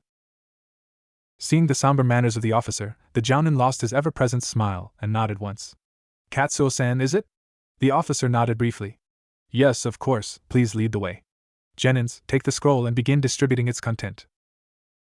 All 4 genins saluted before Tenten, and Lee caught the large sealing scroll. Another officer, probably lower in rank, reasoned Naruto, immediately came to them. Please follow me. We will unseal what goods are destined to our garrison in the supply office. Meanwhile, Guy was quickly led to the fortress governor's strategic room, where several officers were already vehemently discussing something. Meito Guy, Jounin of Konohagakure. The officer who was leading Guy announced, silencing the room. Guy-san, it's a relief you were the one given this mission this time, the commander said in lieu of greetings. We have a problem with rice. A few officers nodded. Guy cocked one eyebrow. Rice? They are a peaceful country, objected the Jounin. They don't even have armed forces, even less a ninja village. The grim visage of the commander was already telling, but then, the man fished for something tied around his belt. Guy paled when he saw what the object was. A forehead protector, whispered the Jounin. I don't recognize this insignia. The commander threw the piece of armor on the large table that occupied the center of the room. Neither do I, but it's bad news. If I may, how did you obtain it? The commander grimaced. We got last night. A Chunin from Konoha with Patrol Order 1599 got here in the night, bloody and delirious. We treated him as best as we could, but the man died this morning at 10. The only thing we could get from him was this, the man explained, pointing at the forehead protector. Guy motioned to take the piece of metal and looked at the commander. May I? The officer nodded. Of course. The Jounin took the protector and peered at it attentively. It has traces of battle. The steel was bent by the slash of a tanto after a fire jutsu weakened it. The holder died a painful death, of that I have no doubt. The Jounin turned towards the commander. I trust you have sent words to Konoha already. The man bristled mildly. Of course, but our best runners cannot equal yours, Jounin-san. You ninjas are swifter on your feet than us. My apologies, I wasn't insinuating anything, answered Guy with a slight bow. Could you remind me what is the mandate of Patrol 1599? The commander motioned for one of his men to step forward. The man bowed and gestured towards an unfurled map. My name is Watanabe Hiro. I'm in charge of intelligence and recon. 1599 allows a team of Chunin to cross the border and gather intelligence within this marked zone, the man explained while pointing at markings on the map. This is basically a corridor 15 miles wide that follows the border. The patrol is supposed to last 9 days and go through these 9 checkpoints. Checkpoints? Traps, Hiro explained.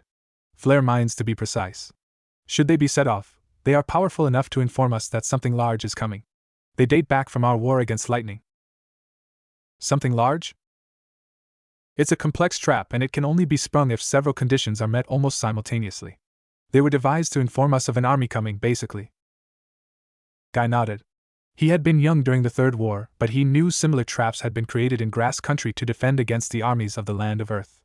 Each had been tagged by the Yondame's famous Horatian. Whatever the case, if a group of ninja were attacking the patrols of Konoha and possibly disarming their defenses, it was bad news. Guy knew he had to act, and the question was, could he wait for the Hokage to answer, and what would he do with his genins? Guy gave a hard look to the genins under his command.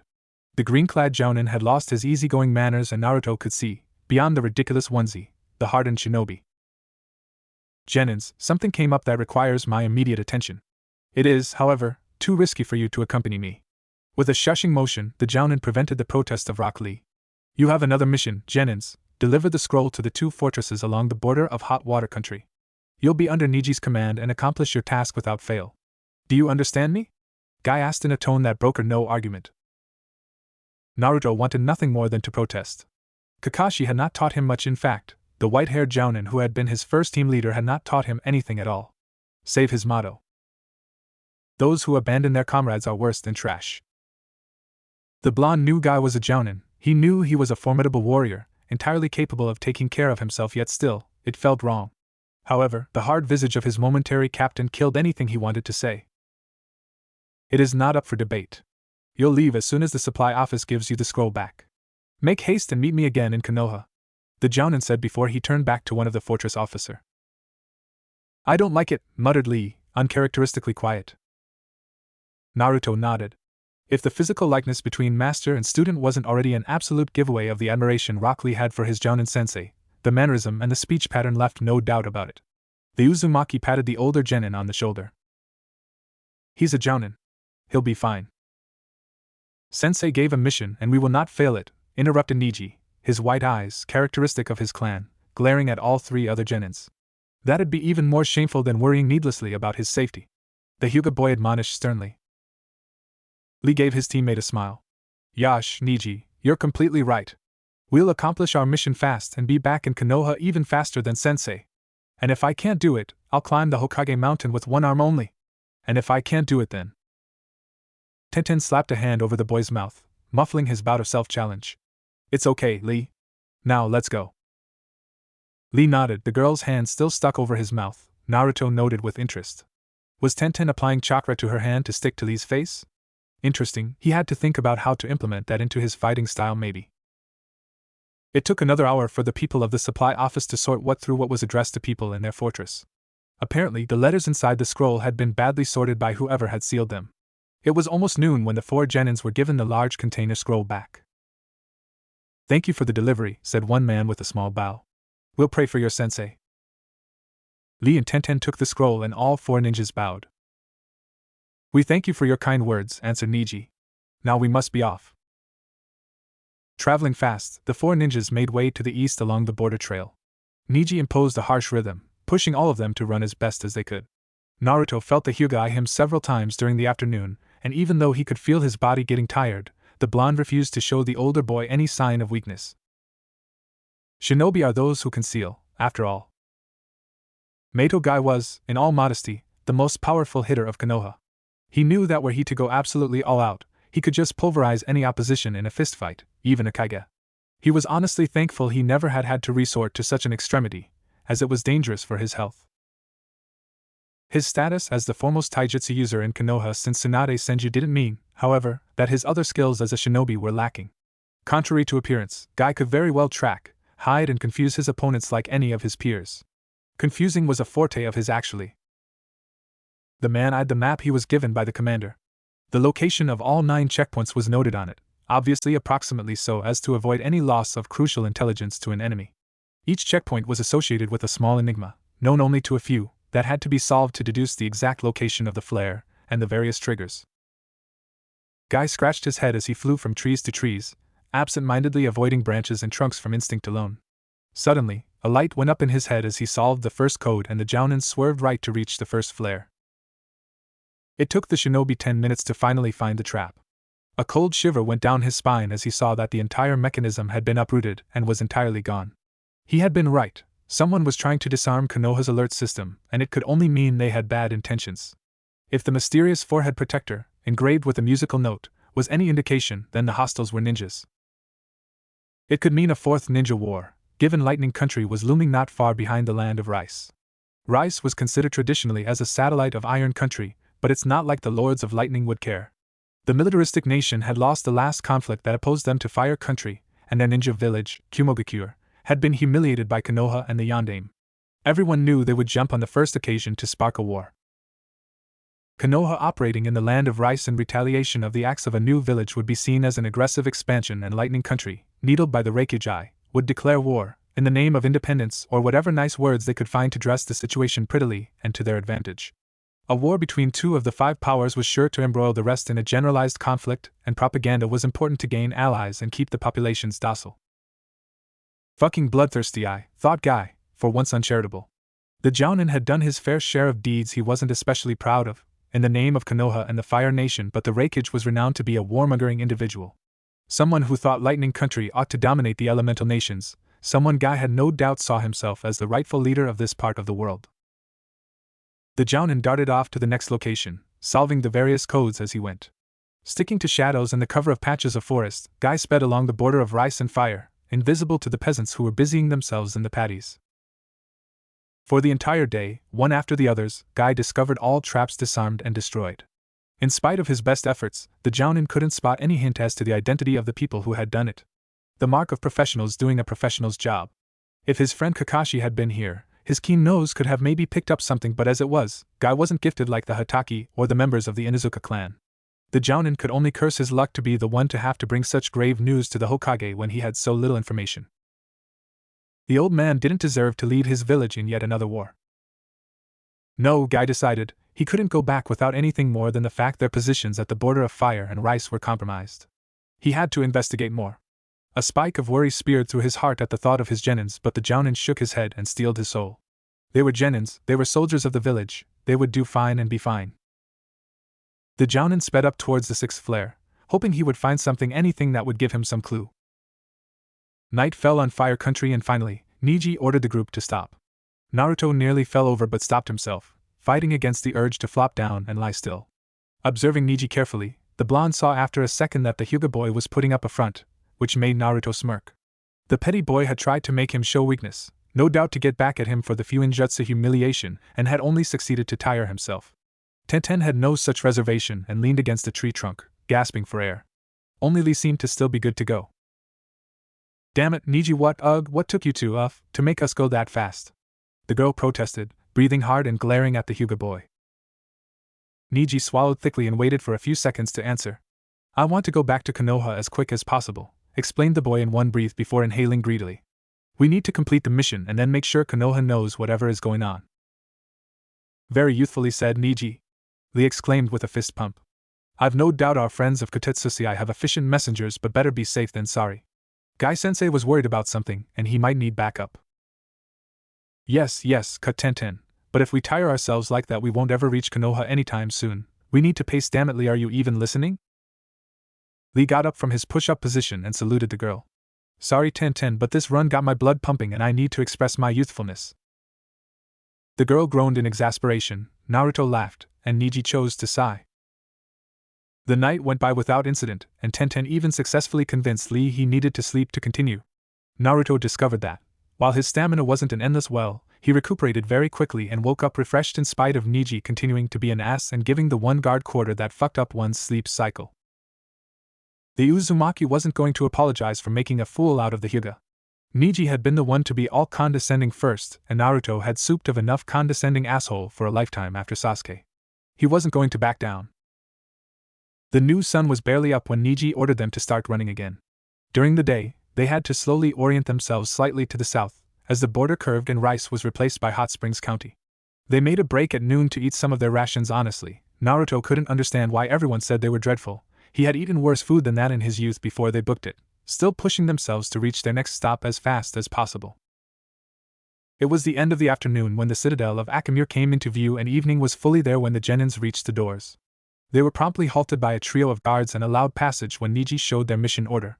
The hostile face of the Bushi morphed to a more welcoming one when they understood the 4 ninjas were delivering mail. The former hidden village of the land of Onsen had been razed to the ground during the Third War by the Raikage with the help of Kyumo's Jinchuriki and the entire Kinkaku Corps. From the ashes, a trading city was birthed, one that held a world-renowned fair all year long. The village, however, was even more famous for its countless hot springs and the many inns that took advantage of the natural resource. Hence, Akamure wasn't a fortress in the traditional sense of the word. As much as it was a choke point against the armies of lightning, it was also a custom meant to collect the tax on all imports coming from hot springs. Proof of that was the countless people of all professions showing their ware to the soldiers while the tax collectors did their calculation at incredible speed. Naruto even noticed a few ninjas from Konoha surveying the ambient chaos. The blonde knew those in plain view were meant to be a distraction, while others, hidden, were doing the real job of spotting possible uninvited shinobi who would try to blend in with the crowd. The fact was, it was entirely too easy for a spy to go in by the countryside. The patrols could obviously not cover every inch of terrain. However, a number of things in Fire Country required people to have their paper in order, and patrols were allowed to randomly control anyone they had doubts about. Plus, important locations like the capital or Konoha itself were much more secure and much more difficult to infiltrate, and anyone caught without the necessary papers was sure to end up dead.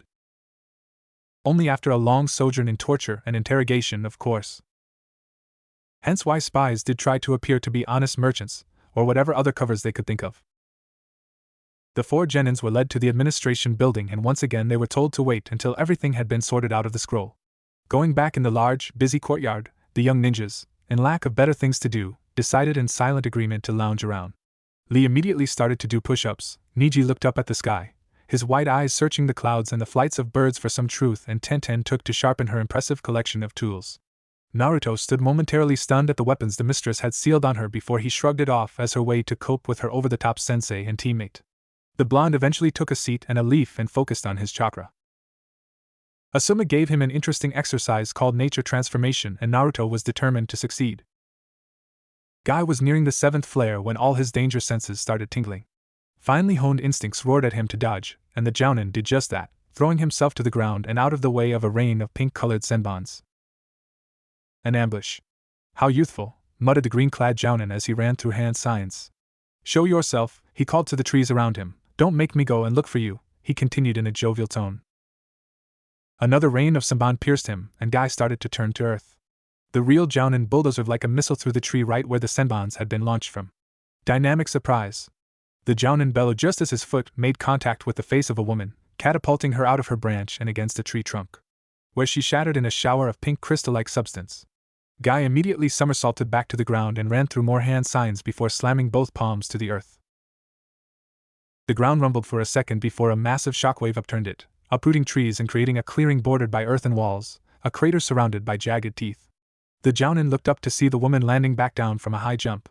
She was already running through hand signs herself. 3 spikes of crystal condensed in front of her, the woman's chakra coalescing into deadly weapons. With another flex of the vital energy, the lances flew at great speed towards Guy. The taijutsu specialist weaved low, easily escaping the large projectiles only to be met with another rain of senbon. The man abruptly stopped his run and clapped his hands together forcefully. The thunderous shock that spread from his palms colliding together scattered the senbons coming towards him. With a shake of each leg and a light application of chakra, the orange warmers around his shin came off, and suddenly, Guy blurred. The woman had no time to react, and the Konoha Jounin buried his right fist in her stomach, lifting his enemy off her feet. Before he could connect a left hook, the woman substituted herself with a piece of wood.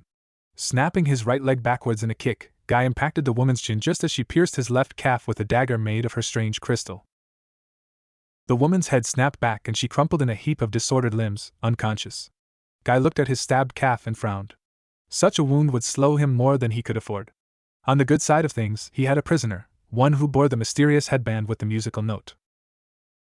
Biting his thumb before running through another set of hand signs, he slammed his hands to the ground, and in a large cloud of smoke, a tortoise appeared.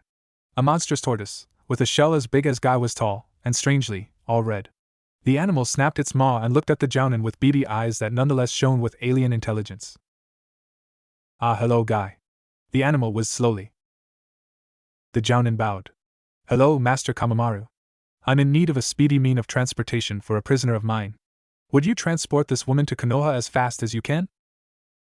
"Of course, Guy, you know we'll gladly help you," the red tortoise answered, still sounding asthmatic and breathless. "Thank you, Kamamaru. Let me tie her up and she'll be in your care." The Jounin bowed and proceeded to take a pool of ninja wire to secure his prisoner before he hoisted her on the tortoise's back. Guy fastened the woman to the animal's shell with what was left of his ninja wire. "Now go, Kamamaru." The turtle nodded once, slowly, and whoosh. Before Guy blinked, the animal was gone in an incredible rush of wind. The Jounin chuckled and fished in one of his pouch for some bandages. He had enough to go back to Konoha, at least in theory. A prisoner would give TNI all the info the village would need to organize its defense against a potential enemy. No shinobi could resist Ibiki Marino and Inoichi Yamanaka for long after all. Guy scratched his chin after he finished patching his leg. He wondered if could not unearth more about those musical ninjas. The Jounin shook his head. That was a mouthful. Music ninjas sounded stupid. Sound ninjas maybe? Yes, Otonines. Guy nodded, happy with the name. Sound ninjas it would be. The Jounin looked around. He would keep investigating these Otonines, and see if he could find what they were up to. After Akamure, it took the Genins 3 more days to reach the next and southernmost fortress along the fire and hot springs border, a sad castle that answered to the name of Okaju. The way was pretty dull, and the only good thing Naruto found to the lengthy travel was that his endurance was definitely getting better and better by the day. Also, he supposed the view of Hot Springs countryside from the eastern plateaus of Fire Country was pretty sweet, the natural onsen and the geysers breaking the morning sunlight and creating countless rainbows. Until noon, the vision was really picturesque. Naruto wasn't one to be caught by nature's beauty for long, however, and he was bored relatively soon. Maybe it would have been better if they had actually had the time to stop and enjoy the scenery, but as it was, Niji kept pushing them. After Okaju, they journeyed to the south and west towards their last stop, the port city of Funidamari. The path ran along the coast, and Naruto found the vast expanse of water absolutely fascinating. It was calling to him almost. The cry of the seagulls made him tear up, and the blonde felt an emptiness within him he had always tried his best to ignore come to the fore. The bird's song, almost mournful, or at least it seemed so to the boy, made him long for everything he had never had. A family. A clan. So stricken was he that Tenten had to coax him into moving again. When night came, he profusely apologized to the weapon mistress. The next day, while he did his best to ignore the seagulls, Naruto still felt a strange melancholy for the rest of the way, until the group reached Funidamari. The port town was strangely quiet, much more so than Naruto had imagined a busy harbor would be. As they went up the way that led to the castle, the blonde could see the docks were empty, and the dockers lazying around with worried faces. When the 4 Genins were welcomed in the fort, the officer had a grim visage. "Ah, you're bringing the mail," the man said with a small smile, the new not enough to make his worries disappear. "Please, follow me to the supply office." The Genins struggled to keep rolling their eyes. They had heard that too much over the past few days. While the scroll was emptied of its content, the Uzumaki wandered around the small fortress. All soldiers the boy met seemed worried, and at one point, Naruto couldn't hold himself back and approached a young bushi. Sorry to disturb you, but would you tell me why you all look so down?" The young soldier, who had been looking out at the sea, started and whirled towards Naruto, one hand on the handle of his sword. "Good lord, boy, don't scare me like that again, or you'll be one head shorter," the older teen exclaimed. Naruto scratched the back of his head and rose one hand in a motion he hoped was calming. "Ah, sorry, didn't think you were on edge that much. So, what is going on?" The soldier sighed. I'm not surprised you don't know. Our city has a problem, boy. Do you know of Wave Country? Naruto shook his head and the teenager smiled weakly. Yeah, that's normal. It's a pretty small island to the east of here. They have pretty rich waters though, with corals and pearls and rare fishes and stuff. We buy what they find from them and trade it for our own production. You know, land products like milk and cereals, that kind of stuff. They keep it or sell it to water country, and we make jewelry with the pearls, the nacre, and the pieces of red coral. They buy our stuff in the Fire Lord's court, you know. The young man explained with pride before his face darkened. But since a while, the only boats that come here are owned by Gato Corporation, and they sell the coral and the pearls at a pretty ridiculously high price while they don't buy anything. They say it's cheaper to buy in tea country. The older teen muttered before he spat bitterly. Bullshit. Naruto grimaced. I'm sorry. Hard time for your family? The soldier nodded. Yeah, it's pretty lucky I still get my pay because without it we wouldn't make any money. It's been 3 months since my pa has sold anything. And us farmers have it easy, we at least have our stuff to eat. Our neighbors sculpt coral and they couldn't afford the new prices. They left already. The blonde grimaced once again. He couldn't imagine leaving Konoha. In spite of everything, the village was his home, with the old man, Asuma, Konohamaru, Tuchi and Ayam. To have to leave because of something as dumb as money seemed horrible to him. But isn't there like another place where they could buy this stuff from? The soldier shook his head. Tea was a well-oiled business because Wave is pretty close. I'm sure there are pearls in many places, but to make them come from so far away, that'd basically mean the prices would be too high for us. Naruto scratched his chin. But then if you're not buying anything from these Gato jerks, how do they even make a profit? The teenager smiled at the blonde's curse before he sighed. Apparently, they are making part of the jeweler themselves now. I've heard they are already selling it in hot springs to avoid the taxes. It's stupid cause merchants from hot springs are selling it back to the court of fire, you know. Naruto looked at the older boy and scratched his head, his face marred by a frown. Well, wow. That sucks. I'm really sorry, man. I wish I could do something to help. The soldier smiled crookedly. Thanks. It's cool to see someone care. The blonde's eyes immediately narrowed. What do you mean? The other teen scoffed. I told you it's been months, right? Well, Gato Corporation is a company of Fire Country. We sent a letter to Lord Mukabe, who is the governor of our region, but he didn't answer. He is a fat sack of lard and Gato must have paid him to look the other way. He spat again. Naruto's frown deepened. And you know what's worse? The Lord stopped paying for your shinobi to come and patrol the coast. Now we only go during the day. The teen rolled his eyes. The blonde looked at the older boy, puzzled. Sorry, but what does it mean? The soldier smirked. Never been out much, huh? Well, the coast is pretty jagged here, with lots of secret creeks and coves. Perfect for smugglers. Naruto's eyes widened. You think he is encouraging smuggling? The teenager shrugged. It's obvious. Smugglers act during the night. That's why Konoha used to send us people with dogs, you know. Ina and Izaku? Naruto chortled. Inuzuka, he corrected. Right, those people. Pretty cool. There was always a team sleeping here, you know, and they would patrol during the night when it's useless for us to go. Pretty good at their job also. But since 2 months ago, they stopped coming. If that's not proof the Lord is a crook, I don't know what is. The blonde wasn't quite listening anymore, already running through various scenarios as Ibiki had taught him. Smuggling meant taxes not paid, it meant Fire Country was losing money, and if only a little it could impact Konoha negatively. It was already impacting the village negatively, thought the boy. The tracking team sent here for patrol sounded like a long-standing contract, and losing it meant yet less money for Konoha. The mission office had a team of analysts who kept track of every important contract and deal the village was a part of, and losing a stable influx of money should have started an inquiry, no matter if the payment wasn't high. Maybe Konoha had already reacted and negotiations with the Fire Lord were already open. But if the soldier was telling the truth, and it seemed like he was, then the problem should have already been corrected. The Hokage had the ear of the Fire Lord after all, and in a situation where both the crown and Konoha were losing money, Naruto had no doubt it should have been solved quickly. So something or someone was making opposition. The question was, who? Who had the power to conceal Dash? Naruto froze. Of course. Shinobi. The boy forced himself to relax and leaned against the battlements, turning his gaze inward and to the forts inside. As inconspicuously as he could, and he knew him turning around like that wasn't he scanned the castle around him. He cursed silently. They had talked too loudly. He had to warn his teammates.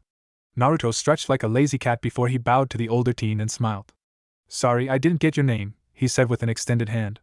Mine is Menma. The soldier returned the blonde's smile.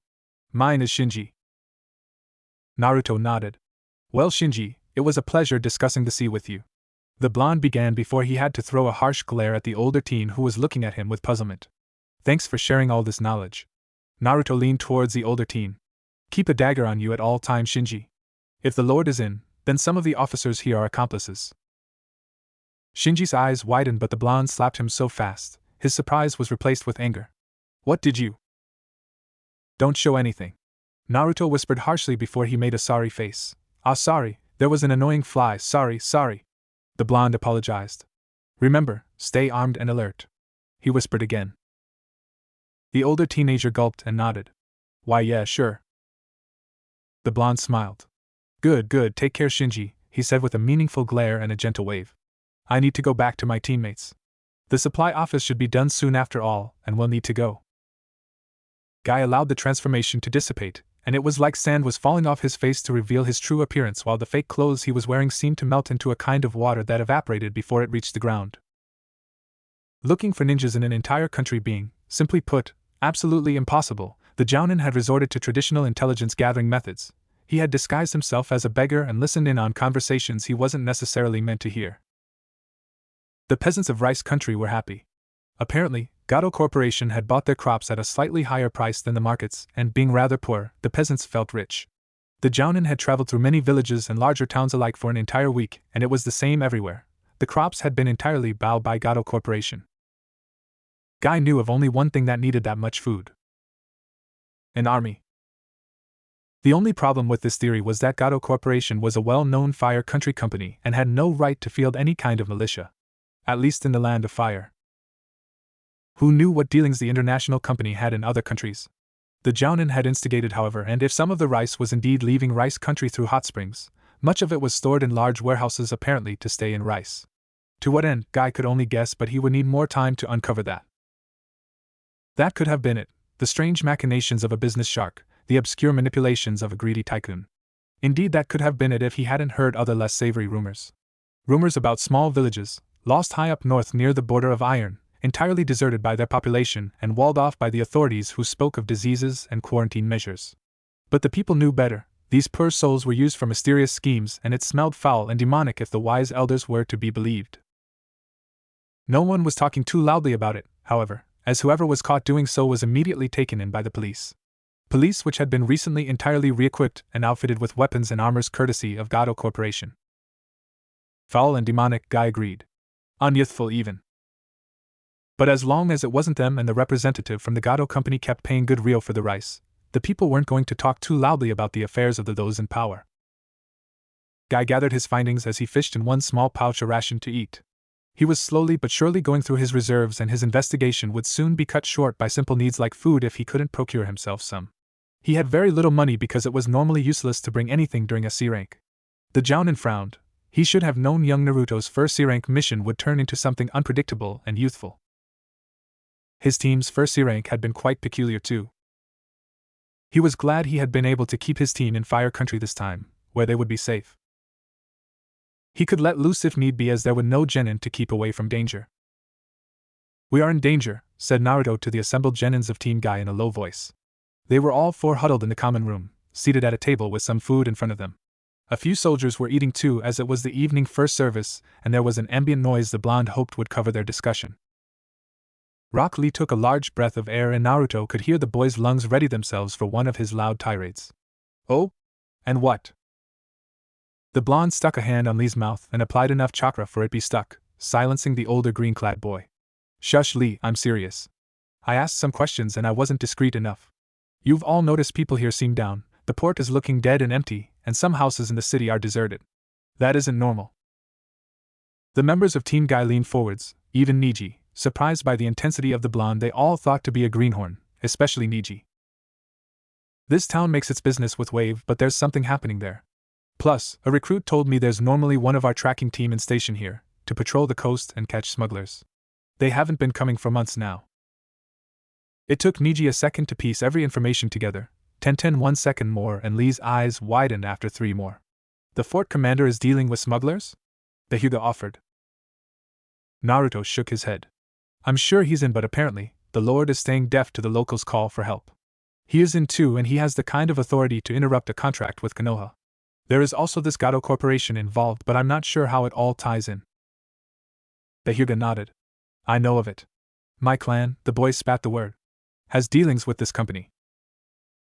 Whatever the case, continued Naruto, the guy who told me all this will end with a dagger between his shoulder blades before dawn, and will be dealt with too, he said darkly. Tenten paled at that, and Niji's features hardened. Why would they come after us? Because we are genins, but we aren't stupid. Even if I hadn't talked with the guy, wouldn't you tell the Hokage about a city that looks that dead? The Hyuga boy nodded, as did Tenten. So they will attempt to keep us from returning to Konoha. Naruto nodded. I bet we'll ask for the scroll and something will be wrong with it. They'll offer us to spend the night here. Tenten choked as her eyes widened. We need to do something, she whispered harshly, her voice suddenly pitching high at the end. Niji glared at the girl. Tenten, control yourself. You're a kunoichi of the leaf, you'll show our enemies none of your fear, said the Hyuga evenly. The girl breathed in and out before she nodded. I have a plan, explained Naruto. I can get us out of here and in the town. Then, we'll use the cover of the night to book it. Niji, we'll need your eyes to guide us and guard our rear. The Hyuga nodded. I can do that. What's your plan? The blonde smiled. Ever heard of shadow clones? What's this? Tenten asked lowly. Naruto's smile widened. An awesome jutsu. Drink. You'll need to go to the toilet to make the exchange. All three older genins gave the blonde a puzzled look, but Naruto shook his head. Don't worry. In a moment, I'll go to the toilet. One after the other, you'll go there. Keep it natural and don't go all at the same time, okay?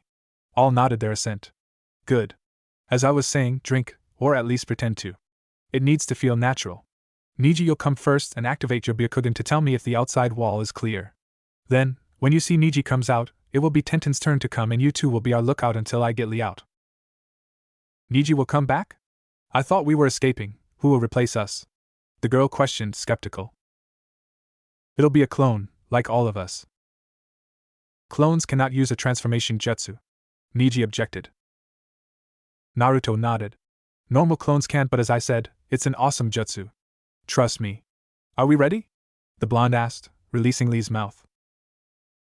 The green-clad genin nodded with excited enthusiasm. It's a most youthful plan, he whisper-shouted, making all three of his companions wince. We need to work on your stealth, Lee, muttered Tenten. Niji gave Naruto a hard look. Don't let us down. The blonde eyed the Hyuga evenly. I won't. The four genins ate their fill and exited the common room after each took a quick break to the bathroom. After a rapid talk, it was decided they would start their journey back home before night had fully fallen. They were dirty and weary of traveling for more than a week now and wanted to be back in Konoha without too much delay. They just had to get the storage scroll back. It was the property of Konoha after all, and their mission included bringing it safely back to the village. Leading the three other, Niji stepped up to the door of the supply office and gave it a firm knock. The door was promptly creaked ajar and opened in full when the clerk behind saw the four head protectors. We have arrived this morning, and it should have left you plenty of time to sort your business. Please give us back the scroll and we'll be on our way. Niji demanded, the clan-bred arrogance giving an inimitable weight to his order. The clerk paled and bowed. Aya ninja, I hoped you'd stay here tonight, he stuttered. Why, you see, one of my men made a mistake with the scroll and poured ink on it. We know how to absorb it, but now the scroll needs to dry. If only you'd allow us to correct our mistake during the night. Niji frowned and gave the stuttering man a dark look. Crass incompetence, muttered the Hyuga just loud enough for the clerk to hear. That isn't acceptable. You'll give us the scroll now and pay a fee to Konoha for your mistake. The clerk paled further. Oh, please, ninja-san, surely it isn't necessary.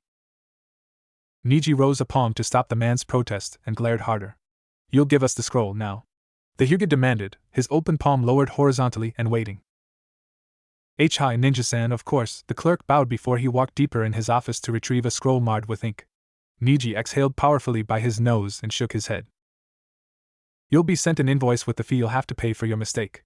Have a pleasant evening, said the white-eyed boy with all the haughtiness he could muster. The four genins walked off, the scroll fastened on Lee's back, leaving behind a sweating clerk. As soon as the young ninjas disappeared behind the corner of the hallway, The clerk counted to 10 before he ran off in the other direction and up a flight of stairs. He didn't see the smaller blonde boy peeking back from the corner. Naruto smiled somberly. He had been spot on all along. Now, he had to start whoever was going to tail them on a wild goose chase. One he'd make sure would end up badly for their pursuers. The genins checked their pouches and exited the fort as the sky was colored pink, purple, and orange by the setting sun. The evening made the city a little more animate than it had been during the morning at their arrival. People, the genins soon noticed, were mainly going to taverns to drink their current problems away. Naruto frowned at the thought. He understood they weren't fighting with violence because that would be stupid to seemingly openly revolt against the local lord and the mandated officer of the fire army. Doing nothing, however, seemed just as wrong. The blonde shook his head. He had no time for such consideration. He needed to ensure the survival of his teammates, and his own, and if they could reach Konoha, the problems of these people would soon be solved anyway. Taking the northern road, the most direct one to reach Konoha, the four ninjas exited the town at a good pace before they jumped up in the trees bordering the path. It was the Konohans' favored mean of travel when they were operating within their country after all. A minute after their exit, a shadow raced behind them. As soon as Team Guy gave their assent, Naruto got up and directed his steps to the toilets. Entering one of the free stalls, the blonde took the opportunity to relieve his bladder first before he crossed his fingers and created a clone who exited the stall in his stead. A minute later, Niji entered the toilets and immediately activated his Dijutsu. Veins bulged around his eyes as they took an eerie quality. Getting inside a stall himself, he relieved his bladder all the same while he surveilled the exterior. There was a small round window, left open to ventilate the toilet that they could use to escape, but it was narrow. The Hyuga narrowed his eyes. He wouldn't call Tenten fat in a million years, first because it wasn't true at all and second because for all his genius he knew he wouldn't survive. However, his female teammate had, like all 14-year-old girls, larger hips than males of the same age. And the window was very small. Niji narrowed his eyes further and proceeded to a quick calculation. Given his teammates 3 sizes, bless and curse the Byakugan then normally. No, it would pass, if barely. Niji sighed and focused back on the outside of the building. Stretching his vision to its limits, he looked and looked. That was when he found him. The shinobi who would be their enemy. Niji smirked when he saw the man was not at all at the right spot. He was sticking to the high ceiling of the common room like some sort of overgrown spider, observing his team with the hunger of a predator. Idiot, muttered the Hyuga before he cleared his throat. We'll have a clear night tonight, he said out loud. In the stall next to his, he observed Naruto, taking in the blonde's chakra network and bountiful reserves. Niji immediately frowned. The younger boy's chakra system was wrong, twisted. There was something around his hara, the gate of wonder, that distorted the flow, forced it in a spiraling maw where it seemed to disappear. The Hyuga focused, hard, and willed his eyes to pierce to mysterious opacity, the impossible opacity that marred Naruto's stomach. Niji's frown deepened. There was only one thing the Byakugan could not see through, and it was AS. The blonde made a strange cross-like seal and a copy of Naruto appeared, distracting Niji. The Hyuga frowned even more. He had seen nothing wrong with the way the younger boy molded his chakra before his eyes widened in surprise at what he could see of the clone. It was a chakra construct. The Byakugan was called the piercing eye because, in addition to seeing through most matter, it could also peer at a shinobi's chakra system. And what Niji was seeing was absolutely breathtaking, incredible even. The clone had its own functioning chakra system, something the replica demonstrated by speeding through the hand signs of the transformation jutsu and turning into a perfect Niji Hyuga. A perfect Niji Hyuga. If the boy didn't know what his own chakra network looked like, he would have been fooled by the outward appearance of the replica. Nice ass, he distantly heard Naruto say. The other Niji exited the stall and entered the common room, imitating his gait and his poise. Niji observed the strange reflection with fascination before he smirked. Not bad at all, really he did have. The Hyuga boy centered his thoughts as he suddenly choked. What was wrong with him, checking himself out like that? He looked up and saw Naruto looking down on him with a teasing grin. Niji glared. The blonde was a bad influence on him, he was losing his touch. His natural genius needed utmost seriousness at all instant to be properly cultivated, and crude jokes like this one were severely frowned upon in his clan. Why wasn't he more annoyed about it? Naruto, with his cheerful attitude and his optimism, his status as the dead last and his obstinate attitude, was everything Niji wasn't. The blonde reminded him of Guy and Lee, without being insufferably loud, which was a point in his favor, the Hyuga supposed. In fact, Naruto reminded him of Lee the most, and how the talentless boy, incapable of even doing ninjutsu, had blossomed into a furious taijutsu beast under Guy's guidance. While Niji knew he was fated to be better and stay there better, he did grudgingly acknowledge that their ethic and hard work made them efficient shinobi nonetheless. He didn't think he was arrogant, he was simply a firm believer of the fact that some things could never be changed. However, it would be sheer idiocy to not recognize the fact Lee and Naruto were good. Fate was decidedly a strange, twisted, and capricious thing. He exited his stall, and was met by the dazzling smile of the blonde. "Told ya, awesome jutsu," whispered Naruto. Niji sighed, found he couldn't stay cross at the blonde because at least his smile wasn't sparkling annoyingly like Guy's or Lee's, nodded and motioned the younger boy with a jerk of his head. "Let's get out." The blonde nodded and both climbed the wall, sticking to it by pumping chakra to their feet and legs. The window was a circular panel of glass, circled and reinforced with steel, that was simply tilted around a horizontal axis to let some air pass but allow nothing bigger than a cat enter. It wasn't, however, meant to keep anything inside, and so the two boys dismantled it quickly with the help of a kunai. It was then Tenten arrived. She gave the two boys a smile before it morphed into a glare she directed at Niji. "Deactivate that. I'm going to take the opportunity while I'm here and there'll be no peeking," she threatened darkly. Naruto could hear Niji swallow audibly, and the boy's eyes returned to normal a second after. The blonde snickered and gestured for the older boy to take the window before he turned serious. "And keep your eyes on. I'll take the heat off you if we survive." Niji's features hardened again, and he exited swiftly, his Byakugan reactivated, keeping watch of any movement. It was the beginning of the evening, and it was all too bright for his taste. They were going to be caught, he was sure of it. Scaling down from the building and sticking to the growing shadows, he reached the stables and hid in a stack of hay. Tenten exited soon after and joined him. Niji had to stop any stray thoughts from even forming. Meanwhile, in the bathroom, Lee had joined Naruto, who once again created a clone, disguised it as the green-clad boy and made him exit the bathroom in his stead. Naruto gestured towards a stall. "Take your precaution, Lee. We won't stop before a while." Lee nodded, and after a minute, he was done and ready to go, giving a smile and a thumb up to the blonde. Naruto motioned for Lee to jump out of the window before he followed after putting the window back into place with some ninja wire and 2 shurikens. It was going to break with a strong gust of wind, but he prayed it would hold until they were far away. Naruto and Lee found Niji and Tenten hiding in the stack of hay. "What now?" the girl whispered. Niji spat a strand of dried wheat. "We need to get out and hide in the city. Then, we leave when the night is here." "How do we stay unseen in the city, though?" "A transformation jutsu should do the trick, no?" Naruto offered. All 3 members of Team Guy turned to look at him, and the blonde immediately noticed Lee seemed to be embarrassed. "Lee cannot use any ninjutsu, Naruto," Niji informed evenly.